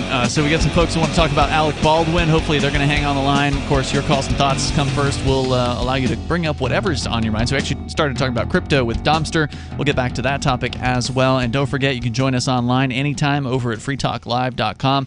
And if you support what we do here on Free Talk Live, you can join the AMPS over at our Patreon. We just kicked this thing off, I don't know, like a week ago maybe, not even quite a week ago, over at amps.freetalklive.com. That takes you right over to our Patreon page. And Alex Flores is one of the folks who joined us over there on Patreon. So thank you, Alex, for contributing to the Free Talk Live AMPS program. You get some perks, and you help us get this show out to more radio stations all around the country. We've got over 185 stations. I think we're currently at 186. Coast to coast and beyond, so you can help us with that. And that's amps.freetalklive.com. You can use your PayPal or credit card or debit card to join our Patreon. That's amps.freetalklive.com. Back to Domster on the line in Ohio. You were talking about a company called Bitwage, was it? Yep, that's correct. And they basically, you fill out a direct deposit form with whatever corporation you work for. They send your paycheck to these people. And they send the Bitwage people then will send you whatever configuration of cryptocurrency you're wanting. So you say you're splitting your paycheck into both Bitcoin BTC and Bitcoin Cash BCH, and you say it's been working now. How long have you been at this? So I just started it with my new job for this past pay cycle, and it worked flawlessly. I also tried it in another job that I had, and I had some issues with it at first, but I got it worked out. Are you doing 100% of your paycheck? No, I'm doing like 12%. Oh, I wanted to know about that. Can you just customize the amount that you can take in crypto? Because some people might not be able to even do 12, you know. You can, yeah, and that kind of leads me to another point I want to make. I like to give to charity every month. That's important to me. I just found out that maybe 2 months ago that the Salvation Army, on their national website, they accept cryptocurrency donations. Really? So, yes, I made an effort to give to them exclusively in crypto. That's fantastic. So this Bitwage company, do they send the wallet? I mean, do they send the cryptocurrency directly to wallets you control, or are they custodial wallets where you have to go in once a month or whatever and withdraw to your own personal wallets? It's literally just like filling out another direct deposit form, only instead of entering a bank account and routing number, you'd enter your Bitcoin wallet address. Wow. Okay, that's surprising. They redirect it. It's really cool. So where do you determine the 12%? Is that something that you tell your company, only send 12% of my paycheck to Bitwage, or do you send it all to Bitwage and then they forward along the other 8% to your bank account and then they send the rest, the 12% to the Bitcoin? How's that work? You can do either. I tell my company to send 12% to Bitwage and then the rest to my main bank account. That's how I choose to do it. That makes the most sense in that case. All right, cool, man. Anything else you want to share tonight? Yeah, well, I had a question, actually, with crypto. So I don't know if you guys listen to Dave Smith's Part of the Problem podcast. I don't listen to any podcasts. I just don't have time. Every now and then I'll hear it when it comes on LRN.FM. Like we've got an LRN.FM feed going in the kitchen here at the studio. That's what I was going to say. I've heard it in there. I've definitely come across it. You still there? We just had a really weird noise on the line. Yeah, well, he had a guest who talked about how he lives off crypto, and he buys gift cards like for supermarkets off a website called BitRefill. So the reason I did this was because I wanted to do that, but it turns out that Walmart's not on there. Kroger, which is like the dominant supermarket near where I live, they're on there, but they only take Bitcoin BTC. Do you guys know of any other website where... Yeah, try giftcard.bitcoin.com. It may be giftcards.bitcoin.com, but it's the same basic thing, and I'm pretty sure they have Walmart on there. And what's that Dash one? Dash just came out with something this year that if I had the legal ability to use, I would be testing this thing out because it really seems interesting.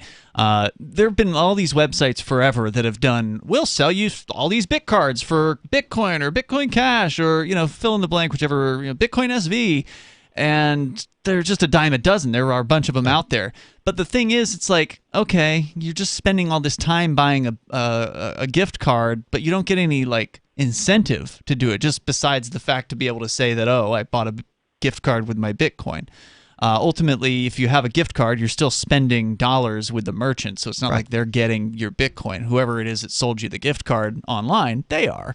And that's fine. There's nothing wrong with it. It's just like, my time's valuable. I'm not going to spend it jumping around through buying gift cards.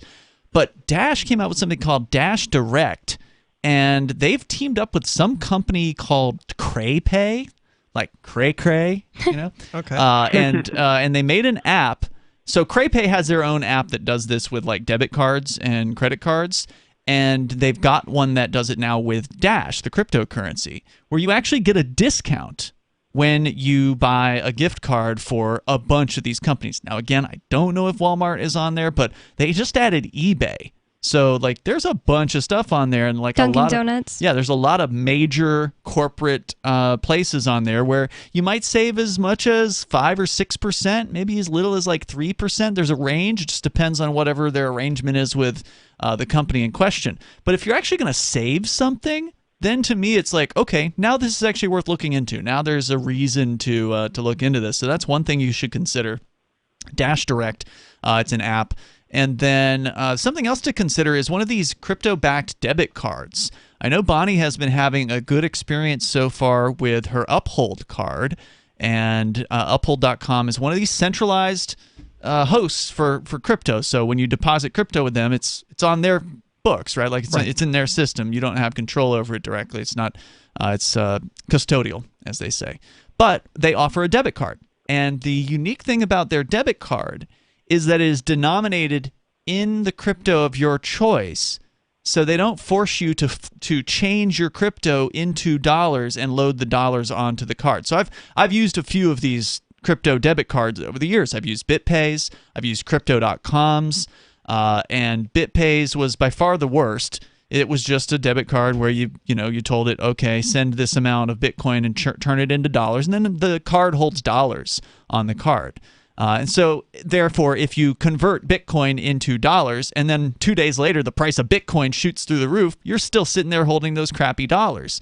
Whereas with Uphold's card, your wallet just holds whatever crypto you want it to sort of source from. And then every time you spend on the card, it sells the appropriate amount of Bitcoin or Dash or whatever it is, because you can use different ones, which is neat.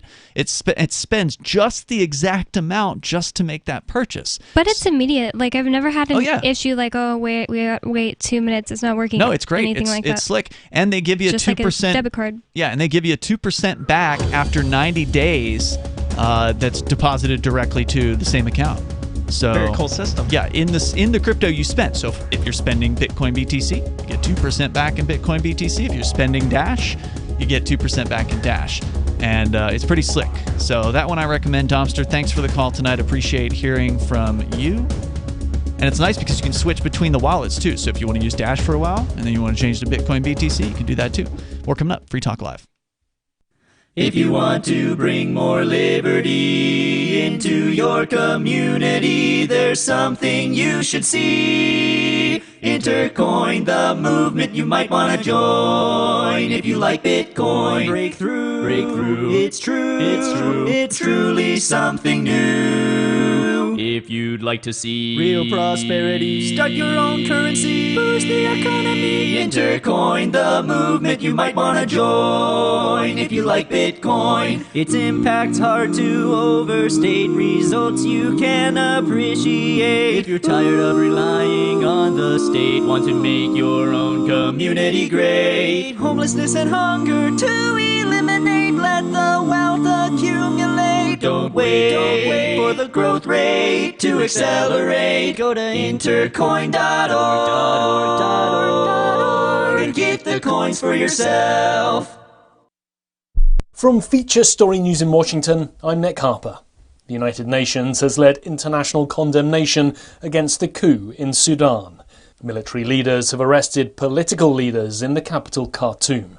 Meanwhile, the United States is suspending $700 million in aid to Sudan as a result of the military takeover, as FSN's Sarah Walton reports from the UNHQ in New York. In a statement, the UN Secretary-General Antonio Guterres said he strongly condemns the ongoing military coup and all actions that could jeopardise Sudan's political transition and stability. He described the unlawful detention of the Prime Minister, government officials and politicians as unacceptable. It's thought several people have been killed and protests are taking place in the Sudanese capital. The coup follows years of political infighting after the previous ruler, Omar al-Bashir, was overthrown 3 years ago. Volker Perthes, the UN Special Representative for Sudan, says roads in and out of Khartoum have been closed, as well as the airport, and the situation on the ground is very fluid. Authorities are continuing to investigate the death of cinematographer Helena Hutchins on the movie set in New Mexico. She died and the movie's director was wounded after actor Alec Baldwin fired a gun being used as a prop. FSN's Rachel Silverman has this report. Investigators are asking questions about why actor Alec Baldwin was given a gun with live ammunition on the set of the movie Rust. Baldwin pointed the gun at the camera lens during a rehearsal and it discharged, striking cinematographer Helena Hutchins in the chest area and the film's director Joel Souza in the shoulder. Souza told investigators the crew had been shuttled off set for lunch before the incident occurred and that he wasn't sure if the gun was checked again when they returned. Rachel Silverman, Oakland. US biotech firm Moderna says its COVID-19 vaccine is safe and effective in children aged 6 to 11. It comes the day before US government advisors vote on whether to authorise the Pfizer vaccine in children aged 5 to 11, meaning that age group could receive a vaccine as early as next month. In business news, the Dow Jones and S&P 500 hit record highs on Monday thanks to a big day for the tech sector. It comes as the biggest players in the industry are set to release quarterly earnings results throughout the trading week, as FSN's William Denslow reports from New York. According to analysts, more than 80% of companies that have posted earnings so far this quarter have beaten expectations. That sparked a rally on Wall Street last week, and investor optimism carried into Monday's trading. This week, tech giants including Amazon, Apple, Microsoft and Alphabet are all slated to release quarterly figures. At the close of trading Monday, the Dow and S&P closed up 0.2% and 0.5% respectively to hit fresh record highs, while the Nasdaq ended the day up 0.9%.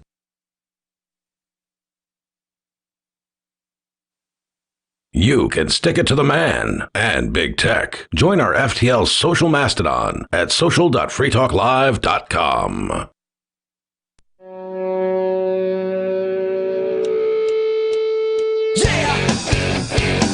Yep, it's Free Talk Live. You can bring up anything you want here. The number for you, join us, 603-283-6160. That's 603-283-6160. In the studio tonight, you've got Ian, Bonnie, and Aria. And don't forget about Intercoin. We've told you about it in the past. Last year, we explained to you how you could get in on a high-level investor, which you had to be like one of those accredited investors and have a bunch of money in order to do that. That's because, they have to follow these stupid SEC rules. But go to intercoin.org because they have now launched worldwide. And if there's a token you want to launch or an app you want to build, you can go to intercoin.org, enter your email, and the team will get in touch and learn about your needs. It helps businesses and organizations launch their own currency or raise money using their own token. And while you're there at intercoin.org, you can get some of the Intercoin investor tokens for yourself. It's starting to get easier, and pretty much anybody can now get a hold of these things. So that's intercoin.org. We go to your phone calls and thoughts. Captain Mongo is on the line calling us from New Hampshire. He's out on the seacoast listening to WTSN. Go ahead, Captain. So one of my points about, excuse me, is firearm safety is I've taught all of my children that are now adults and they're married and they have their own children now, the responsibility of handling firearms and handling firearms safely. Mm-hmm. And what I've taught them is from when they were old enough to handle the firearm, and not everyone handled the firearm at the exact same age. It was based on my understanding of their responsibility and acknowledgement of that. Sure. Is as soon as you pull the trigger, there is no such thing as I'm sorry. Yeah. So everybody that was involved in handling of that firearm, in my understanding, is responsible for this situation. You can point fingers and blame this person, blame that person.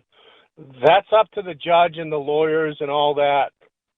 But I think everybody that was involved in handling that firearm is responsible for the death. I agree. That's why I say, the armorers, every single armorer that this guy has ever worked with, this Alec Baldwin, on a set, if none of them ever took the time to explain to this guy how to check a gun to make sure that it, wasn't loaded, or that there wasn't actually a real round in the magazine, or they didn't do their jobs if they didn't explain that to every single person they put a gun in somebody's hand. And further, it should be the responsibility of the individual to ask and to know, like, hey, couldn't this thing be dangerous? Maybe I should learn something about this crazy, dangerous tool that somebody just put in my hands and expect me to point at somebody. I mean, that seems incredibly irresponsible to me. And Alec Baldwin knew it was dangerous. I mean, he spent a large part of his career campaigning against guns. Yeah. So, I mean, he knew they were dangerous. And as an actor, he lives in a world where reality is not real. Mm-hmm.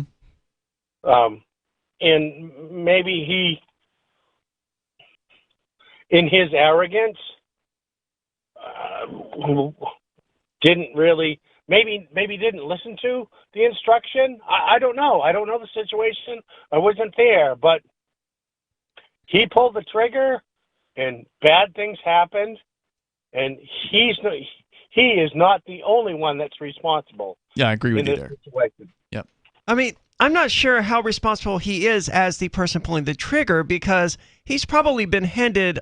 By definition, he's responsible if he pulled the damn trigger.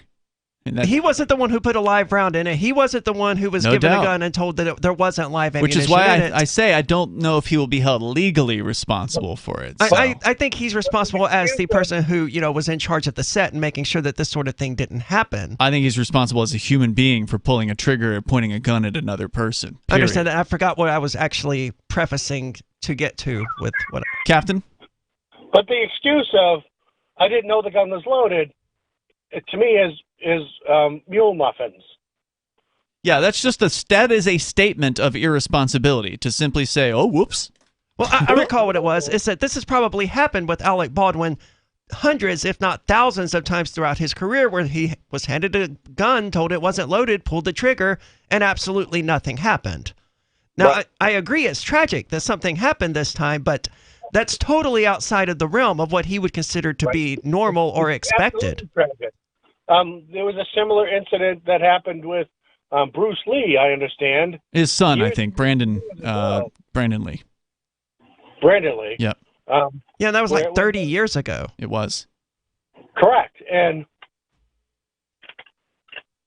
that sort of thing isn't common. No, definitely not. But it's not super common, but there's no such thing as, gee, I'm really sorry. Yep. Sure. And it was really common on this set.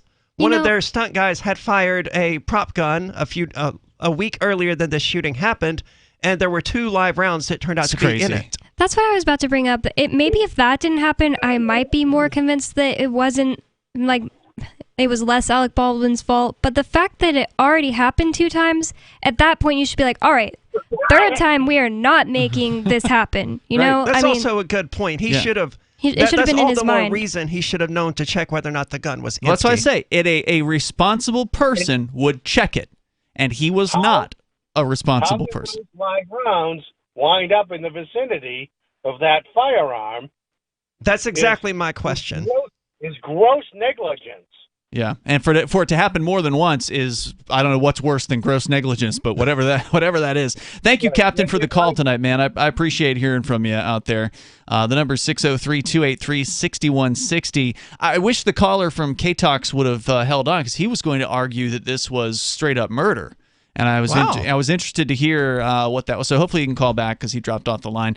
The number 603-283-6160. But since we're talking, go ahead. What a way to cover up murder. If for some reason he wanted to kill this cinematographer. Well, there are conspiracy theories, of course, that are linking her to the Clintons and some apparently she was the something. wife of a Clinton lawyer.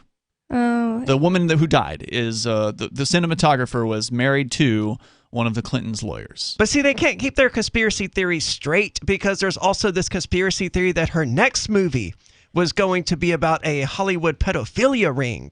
And that was why they shot her. So, I mean, it's just conspiracy theorists doing what they do, as far as I can tell. Yeah. This was a tragic accident that was caused by extreme negligence from the people who were running the set and extreme carelessness of the person who was handed a gun. All right, so everybody, I'm just going to give you a quick rundown here from armeddefense.org. There's different lists out there as far as gun safety is concerned, but a lot of it really boils down to 4 simple rules. Number 1, treat every gun as if it is loaded. Even if you're absolutely certain a gun is unloaded, still follow these rules for safe gun handling.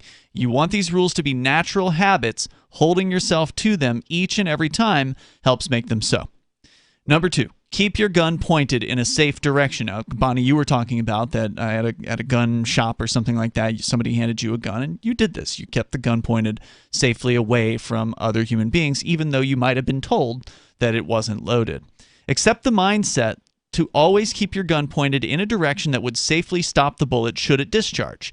If you're not on the firing line, your gun should stay holstered, muzzled down, cased, or locked open and pointing down away from people. If you're on the firing line, your gun should stay pointed downrange at the bullet trap backstop at the end of the range. If you'll be cleaning or handling your unloaded gun at home, find a safe direction ahead of time. Bullets penetrate floors, ceilings, windows, and walls. Masonry, a full bookcase, full freezer, downward, or even a 5-gallon bucket of sand may be good options. Number 3, index your trigger finger until you are on target. I mentioned this one earlier. When you're holding a gun but not shooting, they're talking about at these events that they host at armeddefense.org, you'll hear us ask you to index your trigger finger. This means keep your trigger finger straight and raise it up to rest flat alongside the body of your gun. Whenever you're not on target and ready to fire, your trigger finger should always be outside the trigger guard and resting straight and flat alongside the body of your gun. You watch movies, you see them screw this up all the time. There's so many times where actors are just like running around, waving a gun around with their fingers in the trigger guard, which means that if it's a real gun, if there's a live round in there, any flex, accidental or not, they fall, they drop the gun or whatever, they touch that trigger, it could go off. More coming up. The Free State Project has reached its goal of 20,000 liberty lovers who've pledged to move to New Hampshire and get active to achieve liberty in our lifetime. Perhaps you're trying to figure out what part of New Hampshire should be your destination.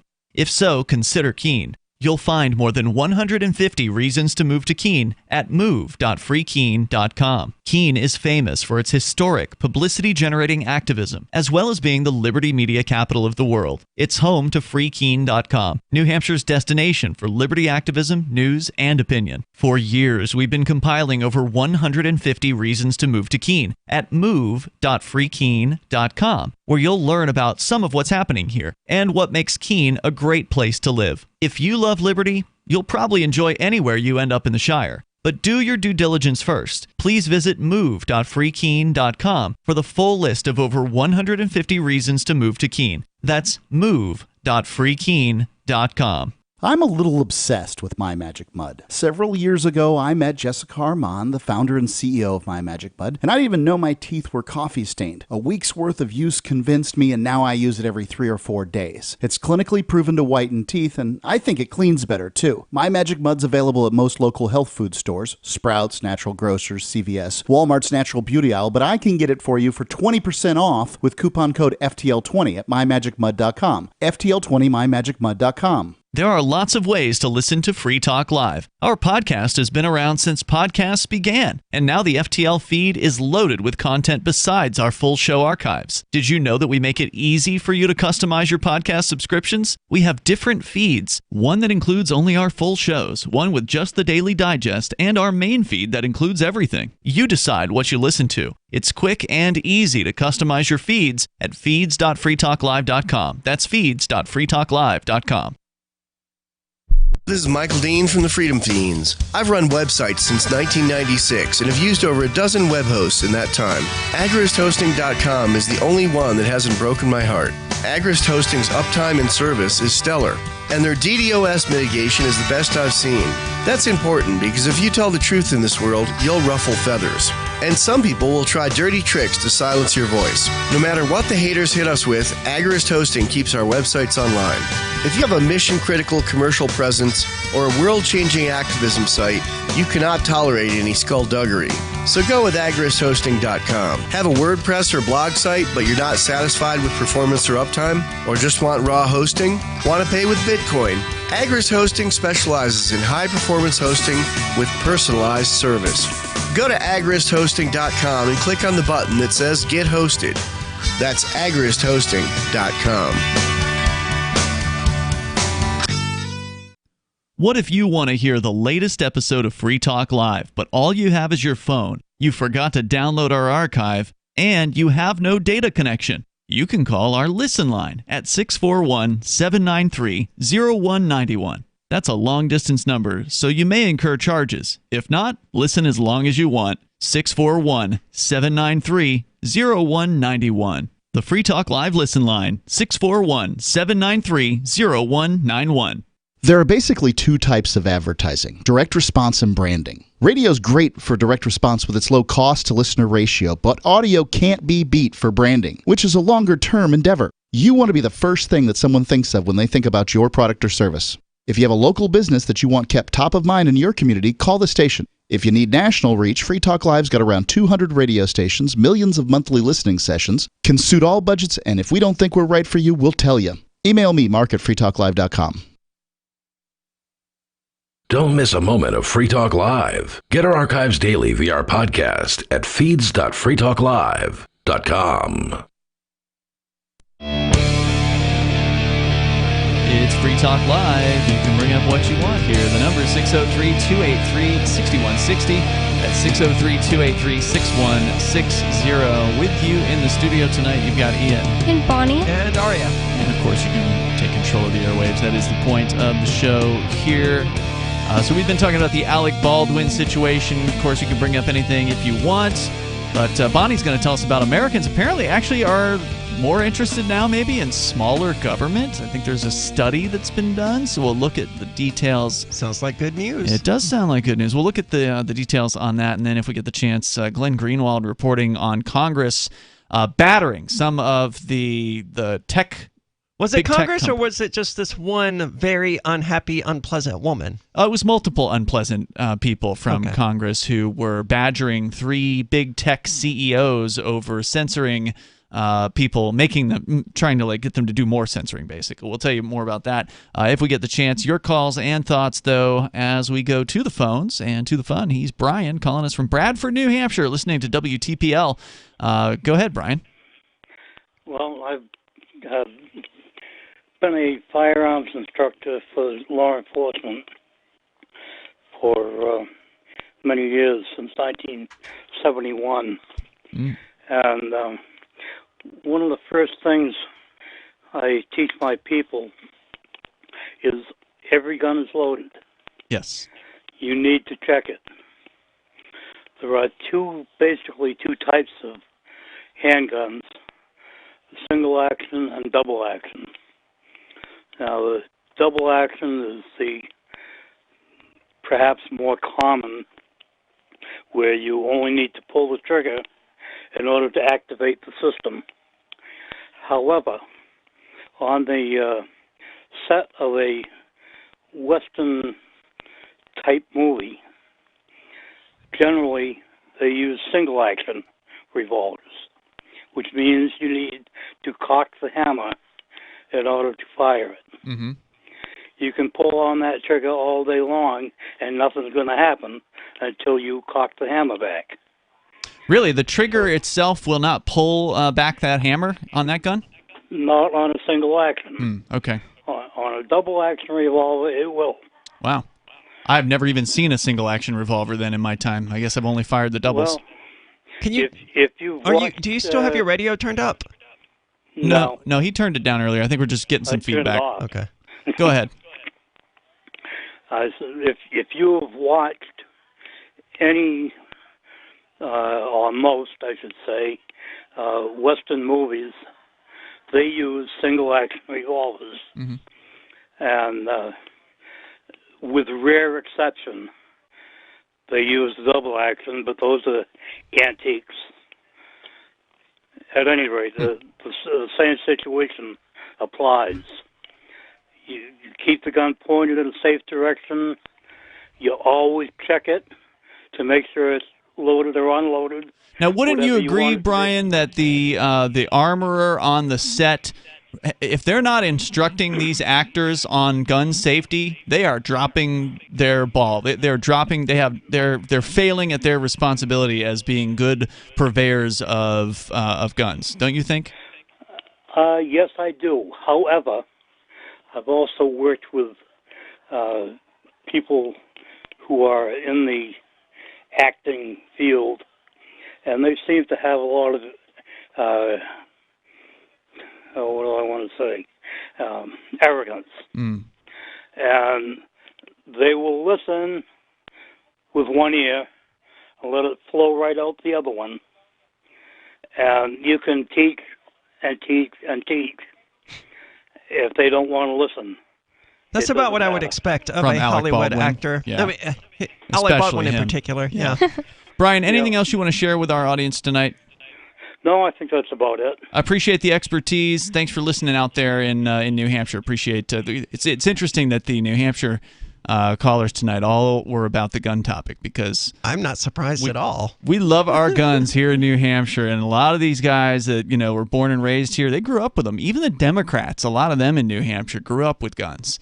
And that's one of the reasons why New Hampshire is one of the freest places as far as gun freedom is concerned. I was hanging out with this French media team that, of course, was here, I think, Friday night. Yeah, they're here over the weekend. And as we were walking through Keene, I was shocked that no one was open carrying, and I made a remark about that. I was like, wait. It is Keene.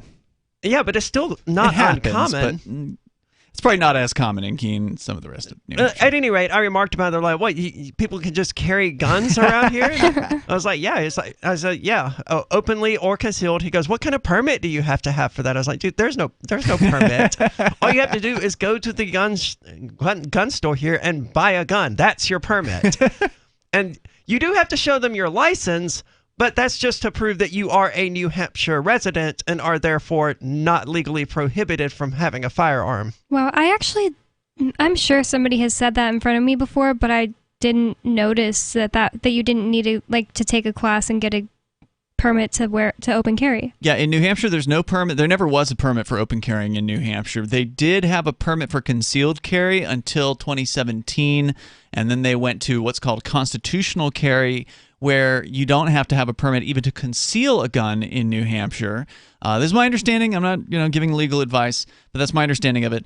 And they still have a permit, but it's completely optional. And it's one of those things that people, if you want to get it, it could benefit you if, say, you're going to take your gun to one of the other states that has what's called reciprocity, meaning that if you go from New Hampshire to another state that recognizes New Hampshire's permit, and that state also has a gun carrying permit, and you get stopped by a cop and you show them your New Hampshire permit, they won't arrest you for not having a permit. Now, New Hampshire's permit is not it's not reciprocal in all other states that have permits. Massachusetts. That's probably true.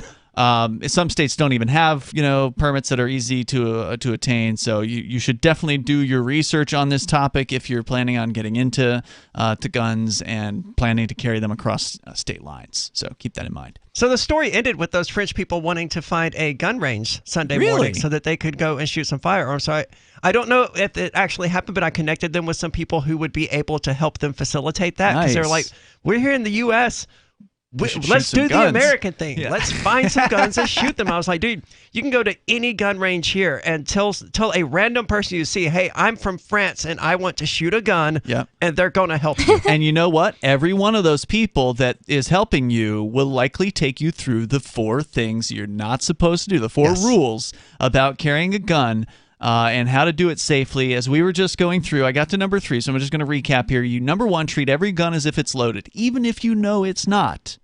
So even if you've checked the gun and made sure that there's no bullet in the magazine or in the chamber or anywhere, you still don't point it at somebody. And because people may think that this is silly, but it's not. It's to train yourself to never, ever point the gun. It's deadly serious. Yes. It's not silly at all. Number 2, keep your gun pointed in a safe direction, whether or not it is loaded. Keep your gun pointed in a safe direction. You don't want to do sweeping somebody, which is the idea of like crossing your gun over, like moving it to where it just kind of like crosses through somebody else's body as you're taking it from one point to another. That's highly dangerous behavior. It's uncomfortable to have a gun pointed at you. I can verify this. Yeah, that happened to me one time. Well, twice, and it's really scary. Like somebody who didn't know not to do that did it to me. I also did it to Ian way before Ian was not allowed to have guns around him. But yeah, I accidentally did it to Ian. Number 3, index your trigger finger until you're on target. Keep your trigger finger outside of the trigger guard until you're ready to fire, until you are ready to kill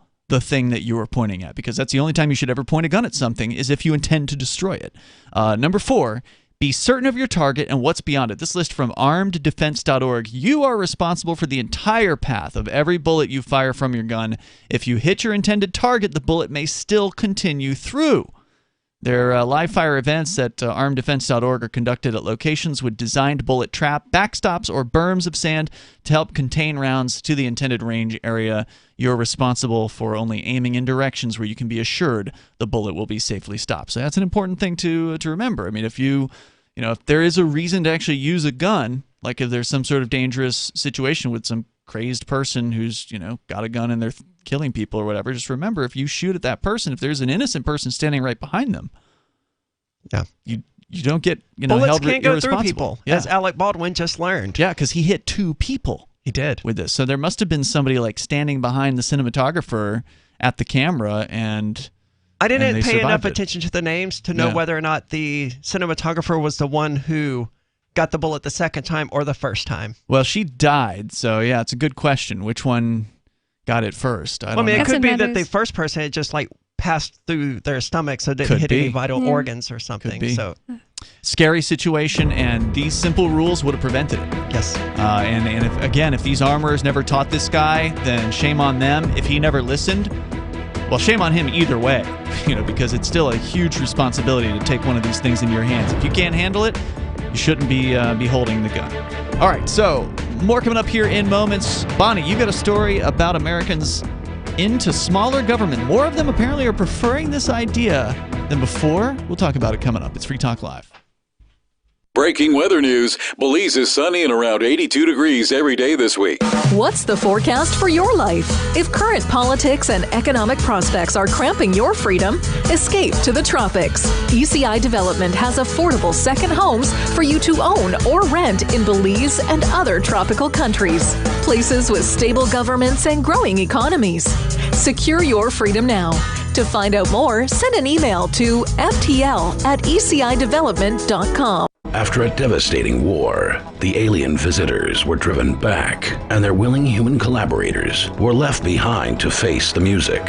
When Emma Jean Anderson's ex-lover springs her from prison, Nathan Foster and his 14-year-old nephew Ben are tasked with bringing the pair to justice. An easy enough job until they discover something is inside Emma Jean, and the fate of the planet hangs in the balance. The Family Business by Mike Coopery from BaneBooks.com.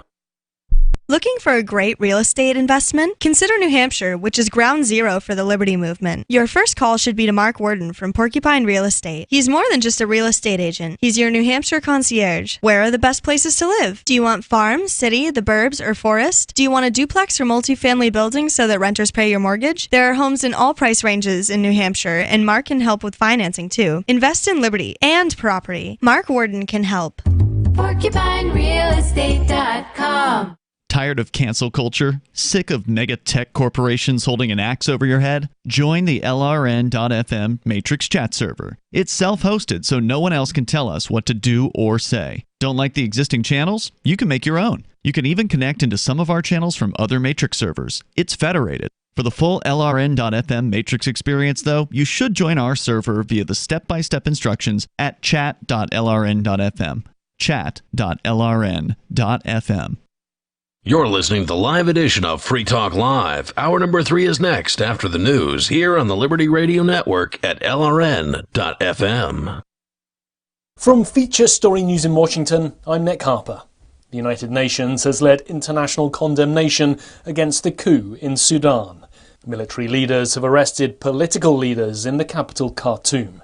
Meanwhile, the United States is suspending $700 million in aid to Sudan as a result of the military takeover, as FSN's Sarah Walton reports from the UNHQ in New York. In a statement, the UN Secretary-General Antonio Guterres said he strongly condemns the ongoing military coup and all actions that could jeopardise Sudan's political transition and stability.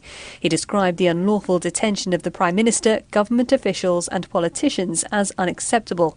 It's thought several people have been killed and protests are taking place in the Sudanese capital. The coup follows years of political infighting after the previous ruler, Omar al-Bashir, was overthrown 3 years ago.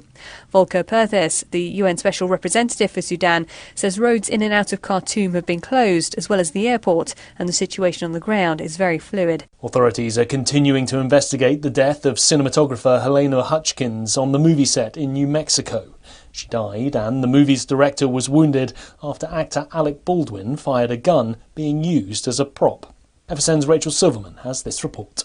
Investigators are asking questions about why actor Alec Baldwin was given a gun with live ammunition on the set of the movie Rust. Baldwin pointed the gun at the camera lens during a rehearsal and it discharged, striking cinematographer Helena Hutchins in the chest area and the film's director Joel Souza in the shoulder. Souza told investigators the crew had been shuttled off set for lunch before the incident occurred and that he wasn't sure if the gun was checked again when they returned. Rachel Silverman, Oakland. US biotech firm Moderna says its COVID-19 vaccine is safe and effective in children aged 6 to 11.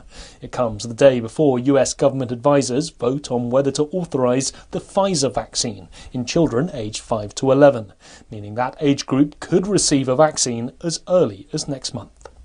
In business news, the Dow Jones and S&P 500 hit record highs on Monday thanks to a big day for the tech sector.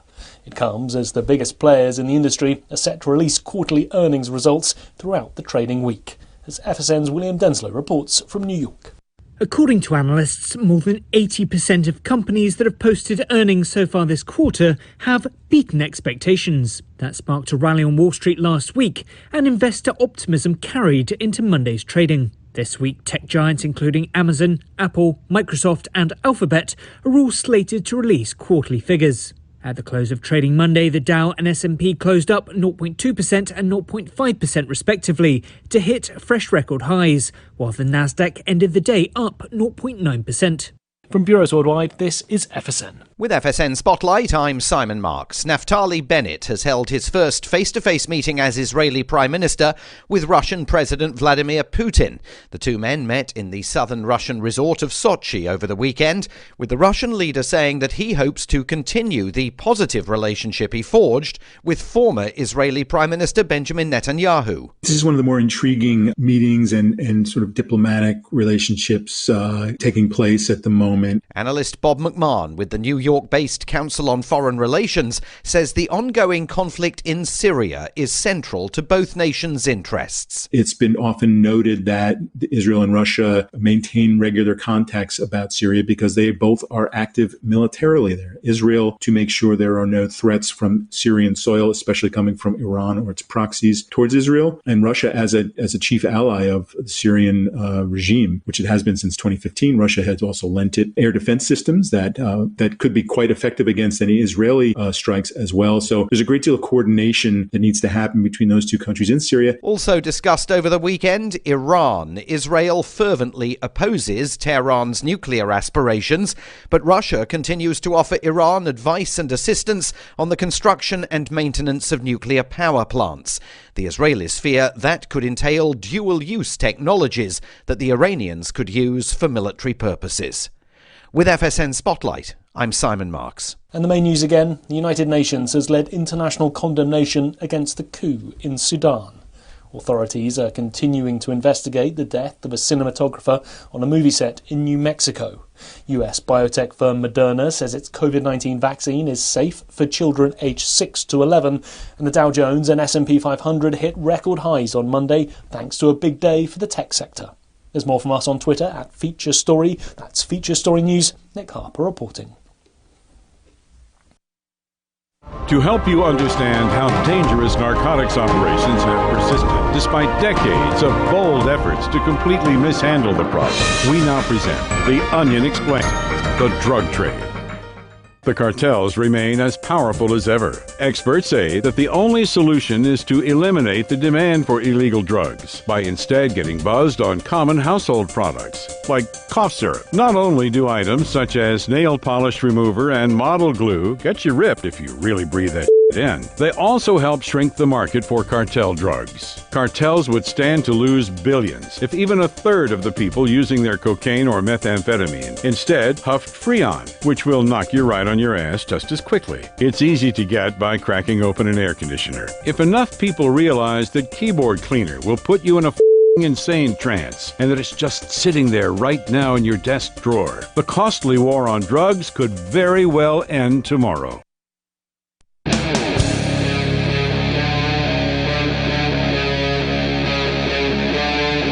Free Talk Live.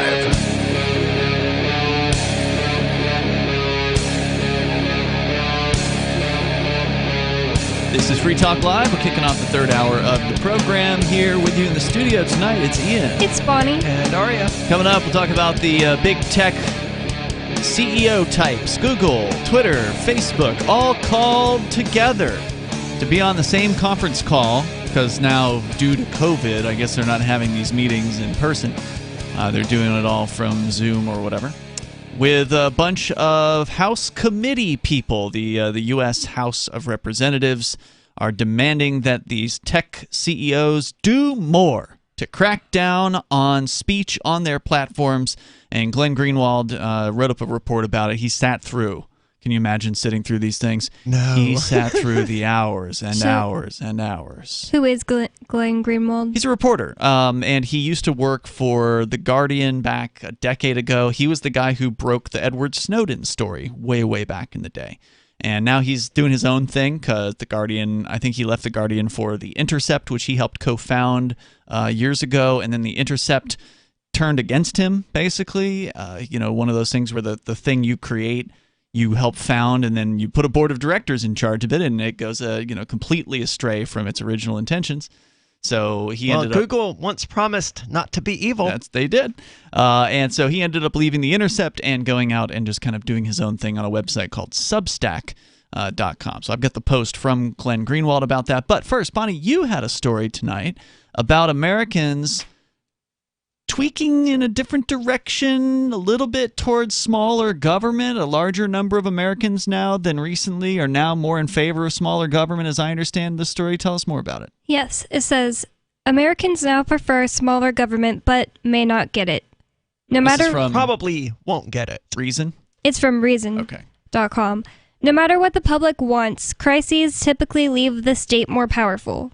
Americans who notice an increase in the size and intrusiveness of government since COVID-19 first appeared in headlines may wonder whether this will be a permanent condition. The short answer, probably. History suggests that we're unlikely to see government fully return to its pre-existing constraints, even after everybody agrees the pandemic has passed, along with whatever debatable need there might have been for officials to expand their reach. Yeah, I don't think we're ever going to get to the point where, quote, everybody, as they say, agrees the pandemic has passed, because these people in power have an interest in continuing the quote-unquote pandemic so they can continue their various different crackdowns. Like, in the first hour of the show, if you're just tuning in Toronto, they're making kids stay quiet during the government school lunches. Even though in a city of 2.4 million, there had only been 50 cases in 2 days. Yeah, that's right. And that's just cases, not deaths. Correct. Or even hospitalizations. I see no evidence of a pandemic anywhere that I look. Nope. I see evidence of government intrusion and government lockdowns. Yeah. And we're in New Hampshire, and it's not even as bad here as it is in a lot of these places. New Hampshire is relatively free compared to some of these places on the planet, like in Lithuania, where you have to have a passport to go grocery shopping. You have to have, unless it's at like a tiny little store that's like less than a small number of square feet, You can go into a few local if it's shops. small enough where people can't social distance, Yeah, then you can go in there. Perfect. Yeah, but any other store, there's mandated checks of IDs and passports to get in. You've got to have an ID and a passport to get into the library. You got to have an ID and a passport to get into any place, with a very few exceptions. It is incredibly restrictive. Look, I get having to show my ID to go into a bar. I don't like it, but I understand the reason for it. And I'm not going to fight that particular battle at this time. But if you want me to present my ID so that I can go into Burger King or Walmart, that's right. I'm just not going to do it. Yeah, well then you don't really have many other options, because there's not, at least in Lithuania, there's not many other places you can go. And that's the point, is that if people let it get to this point, it's never going back. If you want to prevent Lithuania where you live, you got to stop doing what they tell you. Because if you keep doing what they tell you, it's going to get to that point. They're just going to keep on piling on the regulations and piling on the mandates. So what did they find out? Well, this study from Gallup says Americans have shifted back to favoring a more hands-off approach for government in addressing the nation's problems after a rare endorsement of a more active role last year. Currently, 52% say the government is doing too many things that should be left to individuals and businesses, while 43% want the government to do more to solve the country's problems. 52% is not enough. Mm-mm. No, but it's better than, 43%. It is, but it just goes to show that we're not going to get along with these people. Yeah. These 43%, that's a lot of people out there that they don't think there's enough that's going on. They don't think the government is doing enough to people. They want more government. It's like those people who said Trump didn't do enough, and that's the only reason we got into a pandemic. Trump didn't do enough. One person, he didn't do enough to solve our country's problems, as if a whole country has the same problems. Yeah. Anyways, in 2020, as politicians warned that we face death by this new disease unless we shuttered businesses, sheltered indoors, and avoided one another, a rare majority of 54% thought government should take on a more active role. That was in 2020. The only other time Gallup had registered a popular preference for bigger government was 20 years ago, which is a hint at the dynamic that's at play 20 years ago. I think it's pretty obvious. When people are afraid, they demand bigger government because it makes them feel less afraid. Yeah, so whoever those cowards are that decide, first they wanted smaller government, and then, something scary happens, so now they go and run to government and they say, okay, it's okay to get bigger. And then they change back later on. Those people are not our friends. No. Yep. And that is just like the quote that I quoted you from our friend Stu today, that he quoted from somebody else. The key to happiness is freedom, and the key to freedom is courage. Yeah, that's right. Yeah, because if you go to some sort of human being who is just as fallible as you are, and every other human being out there, and you demand that they take care of you, there's a price that you have to pay for that. Yeah, and nothing's free. And that is that you've lost your own ability to make a choice at that point. If you've chosen a master, then master's going to do whatever they want. And you'll either go along with it or you'll be punished in that case. And, maybe that master didn't do exactly what you thought they were going to do. Well, that wasn't the deal. The deal wasn't that they only do the things that you want them to do. The deal was that person has power and you want them to do something. So they're going to do whatever it is that they think they can get away with. And what are you going to do about it? You're going to cry about it? As we're learning, they're not going to do much about it. They're going to cry about it some, but they're going to ultimately comply. They're going to go to the PTO meetings and tell the teachers not to do that anymore when they can't tell them. Yep, that's what they're going to do. And it's not going to work. It's too late. The last time that there was a pro-government response in a Gallup poll, it came in weeks after the 9/11 terror attacks, amid heightened concern about terrorism and a surge in trust in government. Yeah. Sounds exactly right. I mean, people become afraid and they want to feel safe and secure again. It doesn't matter if the fear is founded. It doesn't matter if the belief that they are safe again is founded. As long as they feel it, that's all they need. Yeah, I remember we talked about this stuff years after the whole TSA thing. Remember, the TSA didn't come into existence until after 9/11. And there were all these studies that showed that even from the TSA themselves, like secret numbers leaked out from their red team that showed that whenever their own testing team took bomb-making parts and guns and weapons through their checkpoints, that they got through like 70 to 95% of the time, depending on whenever the tests were done. It was clear that all of this was just security theater. In fact, that was a terminology that came about as a result of the TSA and all these government mandates. It was security theater. But yet when you talk to people about it, they still felt safer, even though they knew, even though you would tell them, oh, look, yeah, the TSA just failed 90% of the time on their own internal testing. Well, but I feel safer. Yeah, but why? Because it looks safer. There's men with guns there, or I guess they don't have guns, all of them, but there's men with badges. They look official. They're doing something. Yes, they're wasting taxpayer money and a massive amount of your time. Yeah, and now the same thing's happening. They're wasting a ton of money, sending billions of dollars to pharmaceutical corporations and destroying freedoms all at the same time, all to make people feel, if some group of people feel like they're more safe. When the reality, of course, is it doesn't seem to matter. It doesn't seem to matter what the regulations are. The states that have less regulations versus more doesn't seem to make a difference as far as COVID infection. Are you tired of governments around the world killing innocent people? Stop using their money. There is an alternative. Bitcoin is a stateless, free market, non-political currency. Bitcoin is money that cannot be inflated or controlled by any state.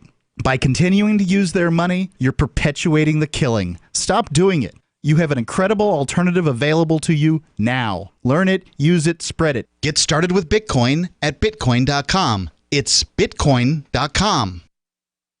Do you feel like your nation, state, or community no longer holds your values? Have you dreamt of a place where people agree that liberty is important and are free to pursue their projects so long as they respect the property of others?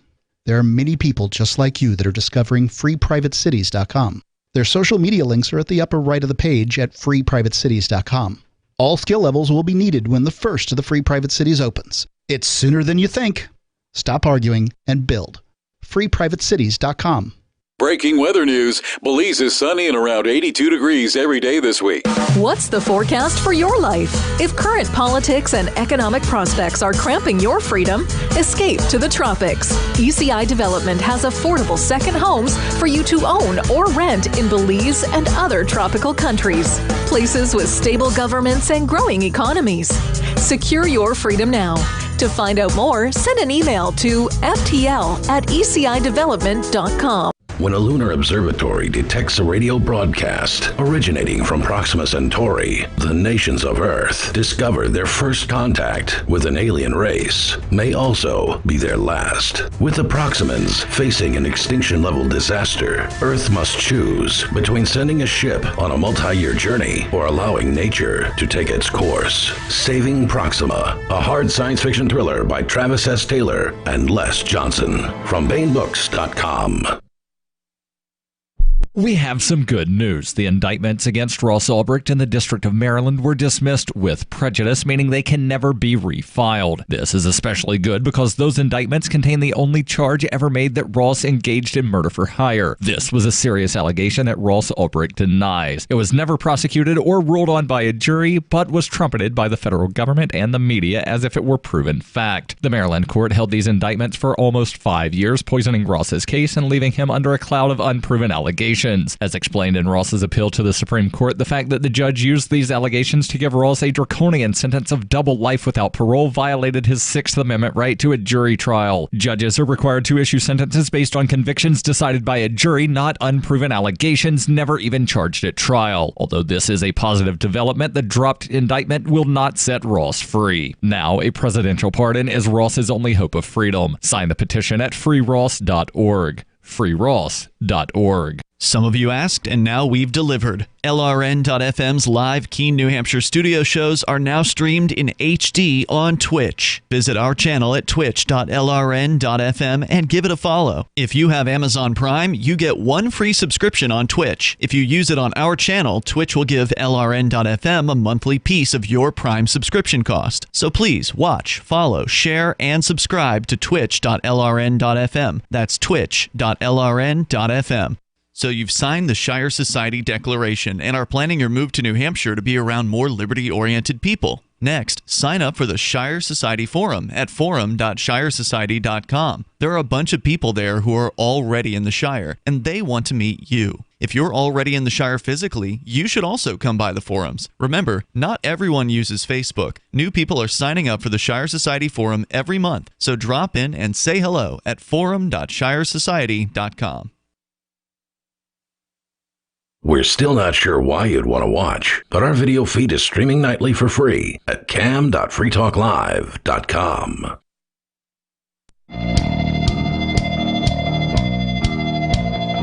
It's Free Talk Live. You can bring up whatever you want here. Number is 603-283-6160. We're talking about Americans. Apparently 52% of them now feel like the government has gone too far. Yeah, some of them wanted the government to do a lot last year, but whoa, they went too far. Now we need to go back to smaller government again. But these people don't understand. It doesn't work that way. No, once you get government power, they don't just stop using it. Yeah, they don't. You create a new tax. They don't untax. They don't, cut the tax. Unless it's New Hampshire, where they actually did cut a tax earlier this year. They cut a few different taxes in New Hampshire earlier this year. Yeah. But that actually has to do more with the fact that there's a Free State Project and an ongoing migration of freedom-loving people coming here to New Hampshire than it does, anything else. So we're going to continue here. Bonnie has more to this story where Americans are now saying, whoa, too much government. Now we want smaller government. But again, it just doesn't work that way. Bonnie, what else did you want to share from Reason.com? Yeah, it's funny because the way the conversation went last segment with you and Aria about after 9/11, people were scared and asked for more protection. So the government took more and more and created the TSA. That's where this goes next. It says that surge in 2001 in trust in government resulted in the Patriot Act and the Transportation Security Administration, which is to say the public was quickly disabused of the notion that the state was worthy of such trust. Americans, you would think, but the average person today still doesn't realize how useless the TSA is, or just how tedious it is to have to deal with them. Or how, we just don't need that. Or how oppressive it is to have your body scanned by that thing just so you can travel somewhere. Yeah. Oh, I opt out every time. But then you have to get patted down. I'm going to get patted down anyway, so I guess I will opt out from now on. Yeah. It makes a little show for people, like oh my god. Oh, I put on a show. What's this person doing? But you're not just going through the normal motions. It's like, oh, somebody's doing something different, so the people behind you see you doing something unusual, and maybe I'm not of the belief that they're gonna wake up from their stupor or anything like that, but there's the chance. Honestly, sure, somebody's just gonna be like, oh, this guy has some kind of medical issue and never think about it again. Could be. I'm not gonna miss my flight because they're like, I'm going to take forever to get somebody over here that can do this. It usually doesn't take that long. I mean, it depends on the airport. And honestly, even if it's a busy checkpoint, I've seen it take long at some busy checkpoints, and I've seen it be incredibly short at busy checkpoints. It just depends on the bureaucrats. It's usually pretty short for me. Yeah. I have only been patted down twice. Once was my bra clip. I'm just like, it's my bra clip. And the other time I had metal all over my pants. I was like, wow, why didn't I think about this? And the guy was like, yeah, don't wear them next time. And I was like, I'm going to wear them every other time from now on. When I went through Manchester, I was wearing a pair of trip pants, and the person who sent me through was like, well, your pants are holding up everyone. I was like, no, I think you'll find that you're the one holding everyone up here. Yeah, it was in Manchester. You said that to him? Nice. Because you can look and see what set it off, man. Yeah. There's clearly bits of metal hanging from the pants. Exactly. And all they did was touch my pants that had metal on them. I was like, as soon as it went off and he was saying there's an issue and I saw my picture that popped up exactly where it was, I was like, oh crap, it's these beads on my pants. And he was just like, yeah, don't wear them next time, but still had to what did it accomplish for her to feel the beads? You can look at the beads. So right. Yeah, anyways. It's very stupid. It doesn't accomplish anything, but it makes the people watching feel safer. That's the whole thing, security theater. Knowing that they saw something out of place and they inspected it and touched it and made sure it was legit. And now we have pandemic theater. Yes, right? We do. Oh, you got to wear your mask, but then everybody touches them and then touches everything else without, any kind of protocols. Joe Biden is under criticism today for coughing into his hand. And then shaking hands with people. Shaking hands with someone. God. Yes. Wow. And for not wearing his mask in Washington, D.C. while walking through a restaurant. Not seated at a table, walking through the restaurant, breaking the law in Washington, D.C., which good for him for that, I guess. But still, he's the one forcing these mandates on people. Yeah, there's two sets of people. There's the people who are the elites who don't have to wear the mask, and then all the servants who have to. And you see that at like the Hollywood galas and such.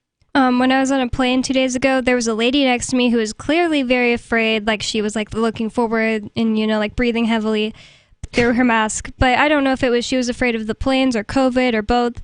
But she at one point or 2 points pulled down her mask, sneezed into some rag she was holding, and then put her mask back up. And I was like disturbed. What's the point? I didn't even say like bless you. I was just sitting there like, I hate this person. Well, I wouldn't want to sneeze into the mask that I was wearing. Yeah, just Either sneeze way, into what's your, the difference? If you're sneezing into the mask you're wearing versus a rag that has been your sneeze rag. Yes, but see, the mask And is you're going to holding be it. staying on my face. With I wouldn't my want to snot do in either. it. I would just not wear a mask and like sneeze into my hands or go wash them or sneeze into my elbow. If you sneeze into the air, that's rude. But if you have a rag in your lap the whole time that just has sneeze on it, I'm going to be really disgusted. It was gross. Also, when I was going through the TSA lines, I saw 2 disturbing signs. One said it had a guy like holding up his ID and it said, "Be your real ID self." And another one said, "You are your ID." Disturbing. It is. But I mean, that's the TSA, right? They want that little government document showing you are who you say you are. And you got to go through their theater, not to make anyone safer, but again, to make them feel safer. Precisely. Just like the vaccine doesn't do anything. The masks don't do anything, but it makes people feel safer. Yep, they're going to have to get a 3rd vaccine soon, I'm sure. That's coming. Well, you can mix and match them as well now. That's right. That's approved. This says even after 9/11 and after the Patriot Act and after the TSA was created, Americans quickly reacquired a preference for a smaller government, and yet we're still stuck with a surveillance state and airport security theater. Right. Unfortunately, that's pretty typical. After each major crisis, the size of government, though smaller than during the crisis, remained larger than it would have been had the pre-crisis rate of growth persisted during the interval occupied by the crisis. A lot of words to say that government gets bigger after a crisis than it would have otherwise. But it's always getting bigger. Yeah. But it gets bigger faster when people are afraid. It takes a huge jump up. And that's what I said last year was, and it was very apparent very quickly. It was like, oh my God, this really escalated quickly. And I don't mean like deaths or COVID. I mean the response, the governmental response, the increase in the power of the state. The grab for power was so huge. It was way bigger than 9/11. It's almost unbelievable in hindsight to think that even here in New Hampshire, Senator was like, no, all the bars are being closed. Yeah, and there's a word for it. Here it says that Robert Higgs, author of Crisis and Leviathan, coined the term ratchet effect to describe the phenomenon of hard times promoting government growth.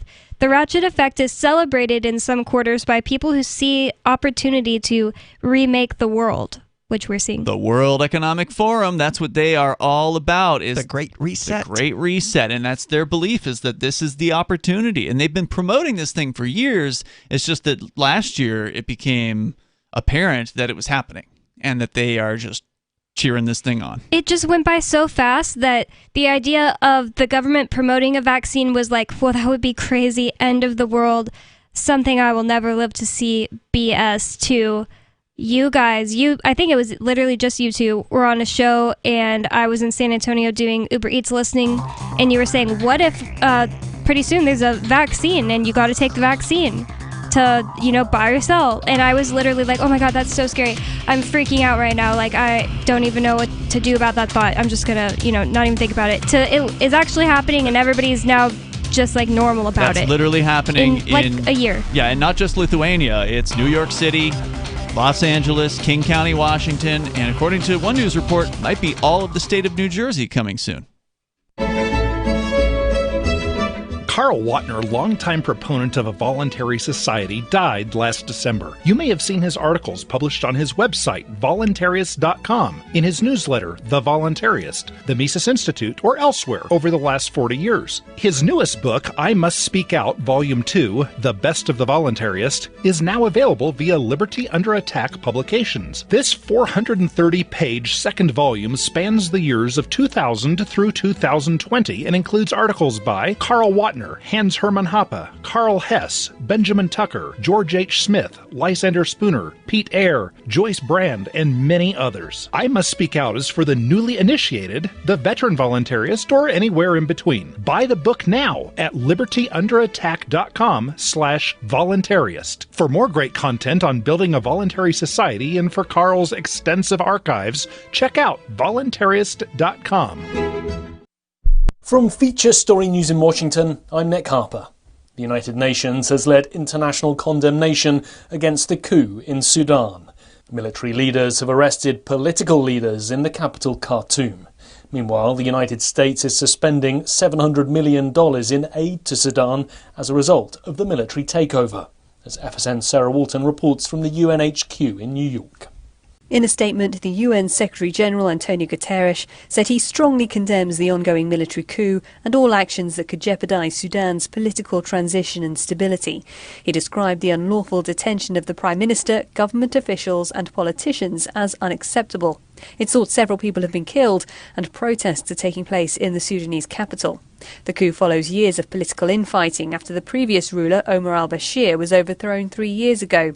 Volker Perthes, the UN Special Representative for Sudan, says roads in and out of Khartoum have been closed, as well as the airport, and the situation on the ground is very fluid. Authorities are continuing to investigate the death of cinematographer Helena Hutchkins on the movie set in New Mexico. She died and the movie's director was wounded after actor Alec Baldwin fired a gun being used as a prop. FSN's Rachel Silverman has this report. Investigators are asking questions about why actor Alec Baldwin was given a gun with live ammunition on the set of the movie Rust. Baldwin pointed the gun at the camera lens during a rehearsal and it discharged, striking cinematographer Helena Hutchins in the chest area and the film's director Joel Souza in the shoulder. Souza told investigators the crew had been shuttled off set for lunch before the incident occurred and that he wasn't sure if the gun was checked again when they returned. Rachel Silverman, Oakland. US biotech firm Moderna says its COVID-19 vaccine is safe and effective in children aged 6 to 11. It comes the day before US government advisors vote on whether to authorise the Pfizer vaccine in children aged 5 to 11, meaning that age group could receive a vaccine as early as next month. In business news, the Dow Jones and S&P 500 hit record highs on Monday thanks to a big day for the tech sector. It comes as the biggest players in the industry are set to release quarterly earnings results throughout the trading week, as FSN's William Denslow reports from New York. According to analysts, more than 80% of companies that have posted earnings so far this quarter have beaten expectations. That sparked a rally on Wall Street last week, and investor optimism carried into Monday's trading. This week, tech giants including Amazon, Apple, Microsoft and Alphabet are all slated to release quarterly figures. At the close of trading Monday, the Dow and S&P closed up 0.2% and 0.5% respectively to hit fresh record highs, while the Nasdaq ended the day up 0.9%. You can help spread the ideas of liberty with our Patreon for just $5 per month at amps.freetalklive.com.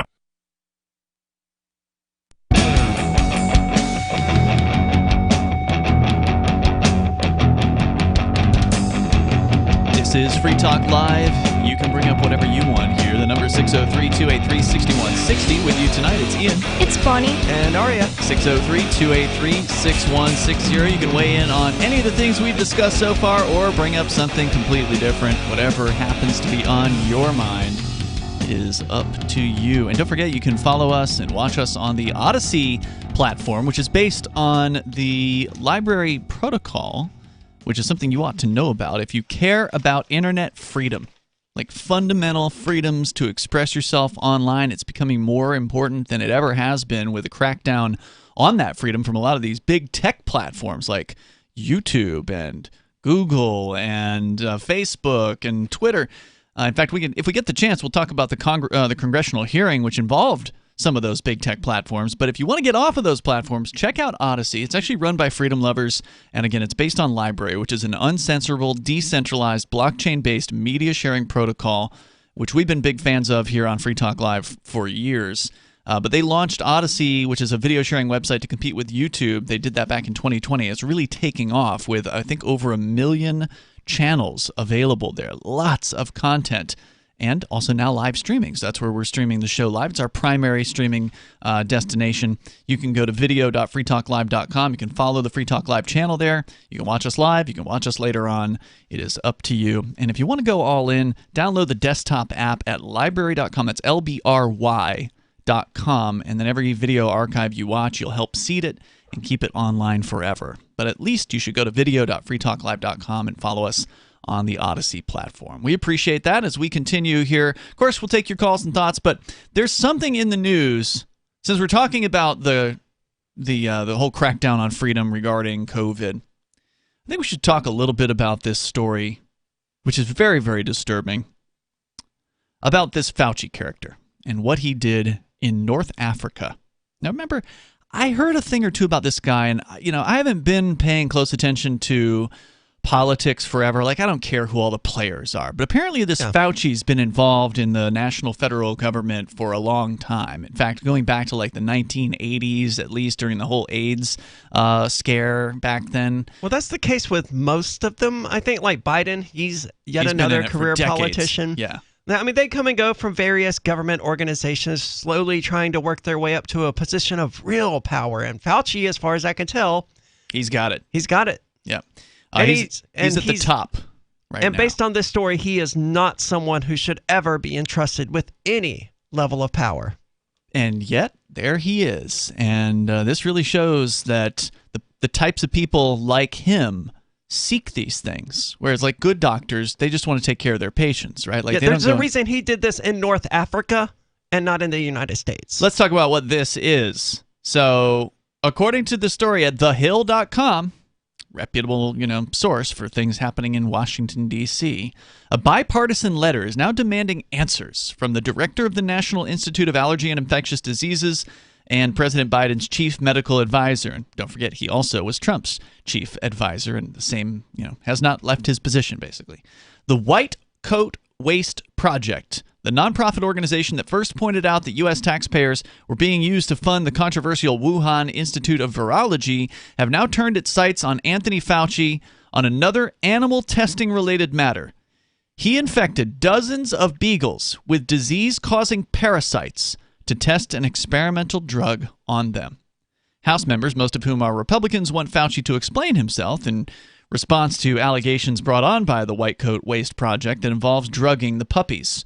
According to the project, the Food and Drug Administration does not require drugs to be tested on dogs, so the group is asking why the need for such testing.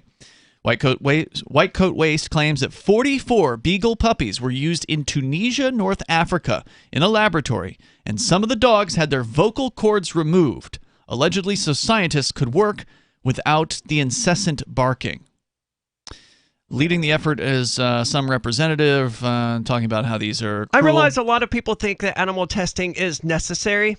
I disagree entirely. If a drug is being developed to treat something in dogs, okay, test it on dogs. Yeah. But if it's being tested for humans, if a drug is being created for human benefits, then sorry, humans have to take the hit on that one. Yeah, find some volunteers. Yeah, you get someone to volunteer for it because it's a drug for humans. The dogs aren't going to benefit from this. 44 dogs were being tortured horrifically so that humans could benefit. And there is no part of that statement that I can support. Let me tell you more, sadly, about what exactly happened. Because you know that they used these dogs and they cut their vocal cords. But why did they cut their vocal cords? Well, maybe it's because they were drugged and then had their heads locked in mesh cages filled with hungry sandflies so the insects could eat the dogs alive. They also locked beagles alone in cages in the desert overnight for 9 consecutive nights to use them as bait to attract infectious sandflies. That's just some of the most evil stuff I've heard. Yeah, it's absolutely horrifying. And all these politicians want is, we want answers. You need to answer some questions. As though that's not enough alone to say, holy crap, this guy's a psychopath. Fire him immediately. No, instead it's, we're just going to ask him some questions. We're going to show how concerned we are. That's at this point, it depends on whether or not the story really gets legs. The internet, Americans, they like dogs and they like cats. And that's true. Yeah, there's no doubt. I mean, it wasn't until the soldiers started throwing puppies off of cliffs in Afghanistan that people cared about, what was happening in Afghanistan. Dropping bombs on innocent people, that's no problem. That's what the military's supposed to do. But if you fling a puppy off a cliff, well, now the internet's upset. And so same thing here. It's screwed up, but... Right. Same thing here. There's all kinds of horrific things that these people are doing to human beings, but look at what they're doing to these puppies. But the most important takeaway, I think, from this is if they're willing to do this to puppies, if they're willing to do this to dogs, I don't care what the age of the dog is, whether they're old or they're young or whatever, they're willing to torture animals. What are they willing to? What is Anthony Fauci, because he was in charge of this, what is Anthony Fauci willing to do to humans? Yeah, human babies are ugly. Beagles are cute, so... And if you're laughing at Ian's comparison here, just remember we talked about the representative who sent Mark Zuckerberg a letter, the 5 Congress people, and how they clearly consider themselves to be superior to everyone else. Like they legitimately would believe that they have the right, just by their own superiority, to do these things to other people because you're just an animal to them. That's right. Well, they've had various different disturbing things that they have been caught doing to people, whether it be MK Ultra experiments. What was that, back in the 50s or 60s or something like that? Yeah, that was when the CIA was like torturing people, brainwashing them. Yes. Yep. Forced drugging. Yep. Let's see. There was, of course, the Tuskegee experiments against black guys down in the South. If I recall where they correctly. told them they were treating their syphilis or whatever, but they actually weren't. Yeah. So many different examples of this. Oh, well, no, that was in the past. Now the government really cares about people, and they would be so respectful of you now. The only reason I can see that somebody would think they were okay to do this to dogs is because they think that they're superior to dogs. And why do you think that you're superior to dog? Oh, because you're more intelligent. I don't agree, but I just know that's what people who think that like humans are superior to other animals, that's how they think. Oh, we're more intelligent than these animals. So all it would take is for Anthony Fauci to think he is more intelligent than you to do this to you, or do something harmful to you, or test on a human next time, or whatever. And whether or not humans are superior, I will say this: no beagle ever locked another animal's head in a cage so it could be eaten alive. Yeah, that's for sure. It's hard to really believe you're superior when you're doing stuff like that. It's hard for me to believe he's superior. Yeah. These doctors' S stinks too, as far as I'm concerned. I mean, all these people, we're just animals. We think we're so much more evolved than the rest of the animal kingdom, and the reality is there's not that much of a difference between us. Yeah, we lucked out. We evolved the opposable thumb, so we can pick things up, and dogs can't do that. But they can use their mouth for that, and they still have feelings too. And if you've never had an animal, and maybe Fauci has never actually had an animal in his life, and he's completely callous to the idea that they actually have feelings. I don't know. I'm not trying to make excuses for the guy, but he's clearly a psychopath. That's the kind of thing that some sick effers do, and this is the top doctor in the government system, and he's the one coming up with a lot of these mandates and rules, and you shouldn't trust him. Do you feel safe yet? Yeah.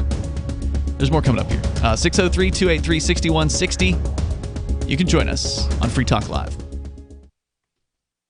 Join liberty-minded voluntarists, anarchists, and libertarians from June 27th through July 3rd for the 6th annual Fork Fest at Rogers Campground in the beautiful White Mountains of New Hampshire. Fork Fest is a fork of the Porcupine Freedom Festival, which sold out for the first time in 2021. Fork Fest takes place the week after Pork Fest, but Fork Fest is decentralized, which means that there's no ticket cost and no one is in charge. All you have to do to join the fun is reserve your camping site, RV site, or motel room with Rogers Campground for June 27th through July 3rd. There's no better place to celebrate Independence Day than around other freedom-loving activists in the Shire. You can find out more at the unofficial website, forkfest.party.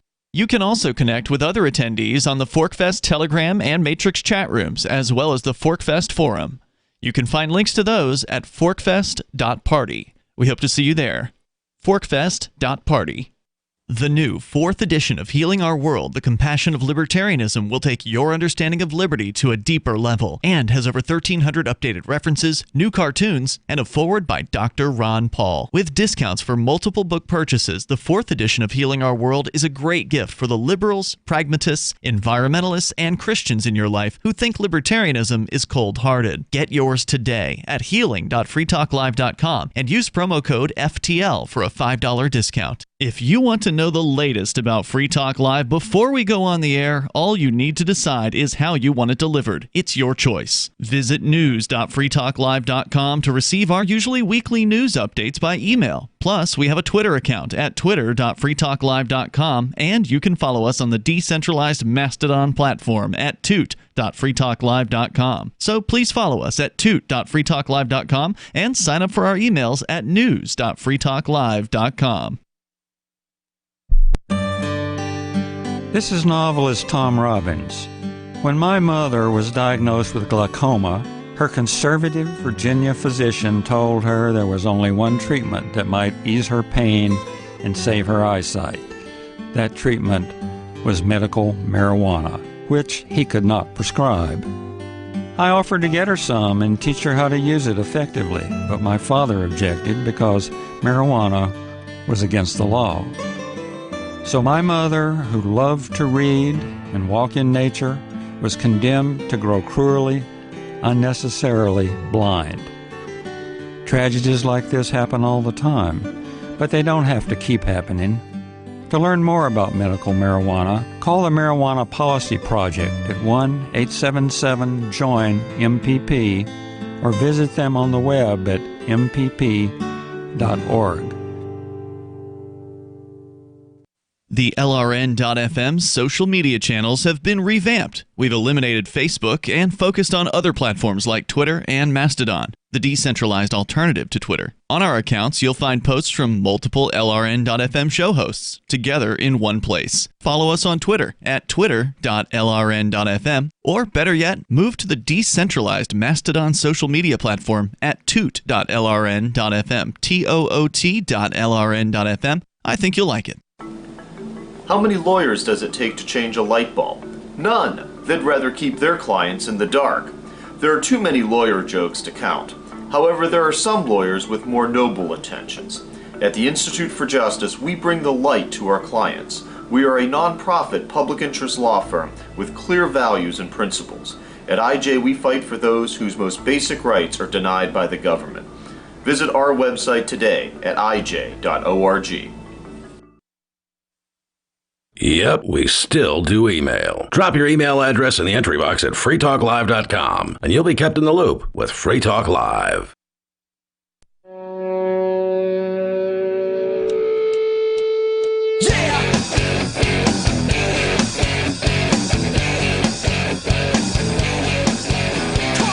It's Free Talk Live.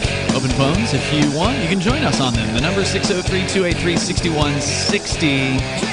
That's 603-283-6160. Joining you in the studio tonight, it's Ian. It's Bonnie. And Arya. Of course, you can join us online anytime you want over at freetalklive.com. We do have our Matrix server, which is a chat server, and it is self-hosted, which means that we run the thing. So there's no big tech platform that's deciding whether or not you can participate. You can go over there over at chat.freetalklive.com, and you know what? I've never had to ban anybody off of the Matrix server, which is really nice. We used to have all kinds of issues back when we ran a Discord, which is a centrally managed, centrally corporate controlled system where you don't actually have any ownership over it whatsoever, and we were constantly having to worry about moderation and whatever. Here, no one can drop an axe on us, so we just don't really care what you do for the most part. Even on Discord, we didn't really ban people. We just flagged them as toxic, That's where they true. were locked into... I miss the toxic user room. No, it's still there. It was one of the first rooms that the users created as soon as we created the Matrix. Because one of the nice things about the Matrix server is the users can create rooms. So the Discord used to be completely top down. It was only the rooms we made were the ones that were there. Whereas here, there's no limit. Like, you can just make whatever room you want to. Call it whatever you want. You have the administrative control over that room. Do you want it to be public? Do you want it to be private? Do you want it to be encrypted? Do you want it to be unencrypted? You decide as the administrator of the rooms that you create. So yeah, I think the very first room that was created outside of the official rooms on the server was the toxic user room. I'm happy to hear that. Yeah, and it is. I don't want to join it, but toxic. So check it out. I like fondly remembering the toxic user channel on Discord. Chat.freetalklive.com will get you to a page where it'll take you through the steps you need to go through to get on the server. There are a few steps to get in it, but once you're there, it's pretty easy to utilize. So chat.freetalklive.com. Let's go to Pamela. She's on the line in New Hampshire. Pamela, you're on Free Talk Live. Hi. Hey, what's on your mind tonight? Well, we're preparing to go to trial Wednesday for going to the playground with our children in April of 2020. Oh, wow. Okay, so I caught wind of this, I think, just within like the last 24 hours. I didn't even know what the status was of the other cases, because for our listeners that maybe weren't around listening to the show back then, we reported on a video that hit the internet, and I actually posted it over at freekeen.com. So if you want to, listeners want to check this video out, it's pretty outrageous. Just go back to like April and look for, or just search for like playground arrest, and you'll see parents being threatened. Actually, the arrest doesn't happen in the video. Just search for playground and COVID, and it'll come up. But you'll see parents at a playground in Concord, all by themselves with their kids, just, having a nice day at the playground, and then the police get called, and they show up, and they threaten you guys, and you got off the playground equipment when you were threatened by the police, and then like 5 or 6 months later, they put warrants out for your arrest. Does that pretty much sum it up? Yeah, well, they put it out 2 months after, and we didn't find out until our local police officer stopped us while we were walking with our children and told us we had warrants out for our arrest. Wow. So did they arrest you right there? No, he told us we needed to turn ourselves in. Well, that was nice of him, as far as like he could have just arrested you right in front of your kids there. Yeah, no, and he said that they had been watching us, and because there was one incident when we pulled over right in front of, and our kid was choking, so like they didn't want to come help us, but thankfully we didn't need it, like we dealt with it, but so if he really was choking to death, though, they didn't want to come help because we had warrants out and they didn't want to arrest us. Wow. And the charges, what were you hit with? So they originally tried for disorderly and criminal trespass, but the disorderly has been dropped. So now we're just facing criminal trespass. At a public park? At a public park, because it was caution taped off, because that's secure. Well, after caution tape isn't do not cross, though. That's just caution. But wait a minute, hold on. They told you to get off the equipment when the cops came, and from what I saw in the video, everybody went outside that caution tape once the cops started threatening people. Why haven't they dropped this? If Rochelle already... I don't know why they haven't dropped it. We filed several motions to dismiss even since Rochelle's case, and they're still pressing it. So... Yeah, so for listeners that maybe hadn't seen, there was video that I recorded at Rochelle's trial, I don't know, 2 months ago now, I think. It's been a little while, maybe early September, late August. Yeah. And they won that case. Like, it's very rare that you'll have a judge actually in a courtroom find somebody not guilty, but that actually happened in Rochelle's case. So she was there with you when all this went down. So your trials are happening, what, a couple days from now? Yeah, Wednesday, the 27th. And the funny thing is, we actually complied quicker than Rochelle. So the defense's case is that it took Rochelle 6 minutes to comply after giving an order, but they never give a lawful order until the end of the video. So really and normally my understanding, and I'm not an attorney, this isn't legal advice, but my understanding of a trespass violation is you have to be told to leave a place by somebody with the authority to do so, right? So like some little kid can't just run up to you and tell you that you have to leave Walmart because they don't have the authority to do so. You have to hear it from, a manager or something like that. And in this case, the police would claim they were the people who have the authority to tell you to leave, and they did, and you did. So as long as as long as you're complying with the quote-unquote lawful order, now I would dispute whether it's lawful to kick somebody off of some playground equipment that's open to the public, but that's a whole other question. I would definitely dispute whether the police had the authority to say you can't be on this public property. I think the judge would find that the police did, because that's just the way the system's going to operate. But because you started to leave... They did agree.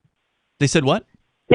They already said that they did agree that the cops were giving a lawful order in the closing stuff of Rochelle's trial. That's right. Yeah, they did. But we do plan on bringing it up again. So. And you're taking this pro se. You don't have an attorney? No, we're defending ourselves, but we had our cases combined, so it's one trial for both of us. You and your husband? Yes. Okay.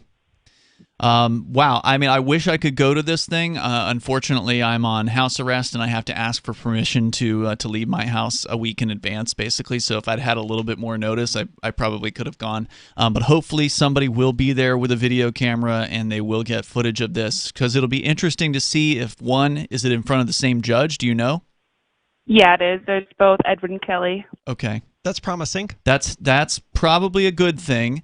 And so there's a good chance if it's in front of the same judge and the facts are relatively the same, if in fact, as you say, you left quicker than Rochelle did, I would say you probably are safely going to be found not guilty, but you never want to get cocky, right? Like you want to go in there and make the best case you We're can. definitely going in there prepared, but I mean, we're basically copying what Rochelle's lawyer did and then adding some things that he was probably too scared to do because he works with these people all the time. So. Nice. Yeah, that is one of the fun parts about it. If you're going to have fun in the courtroom, and it's hard, but one of the fun parts about doing a case pro se is that you aren't an attorney. You didn't swear an oath to uphold the court and all of its rules, because remember, attorneys swear an oath to the court. That's actually a thing that they do when they become an attorney. They swear an oath of allegiance to the court. They I didn't know that. Court officers, first and foremost.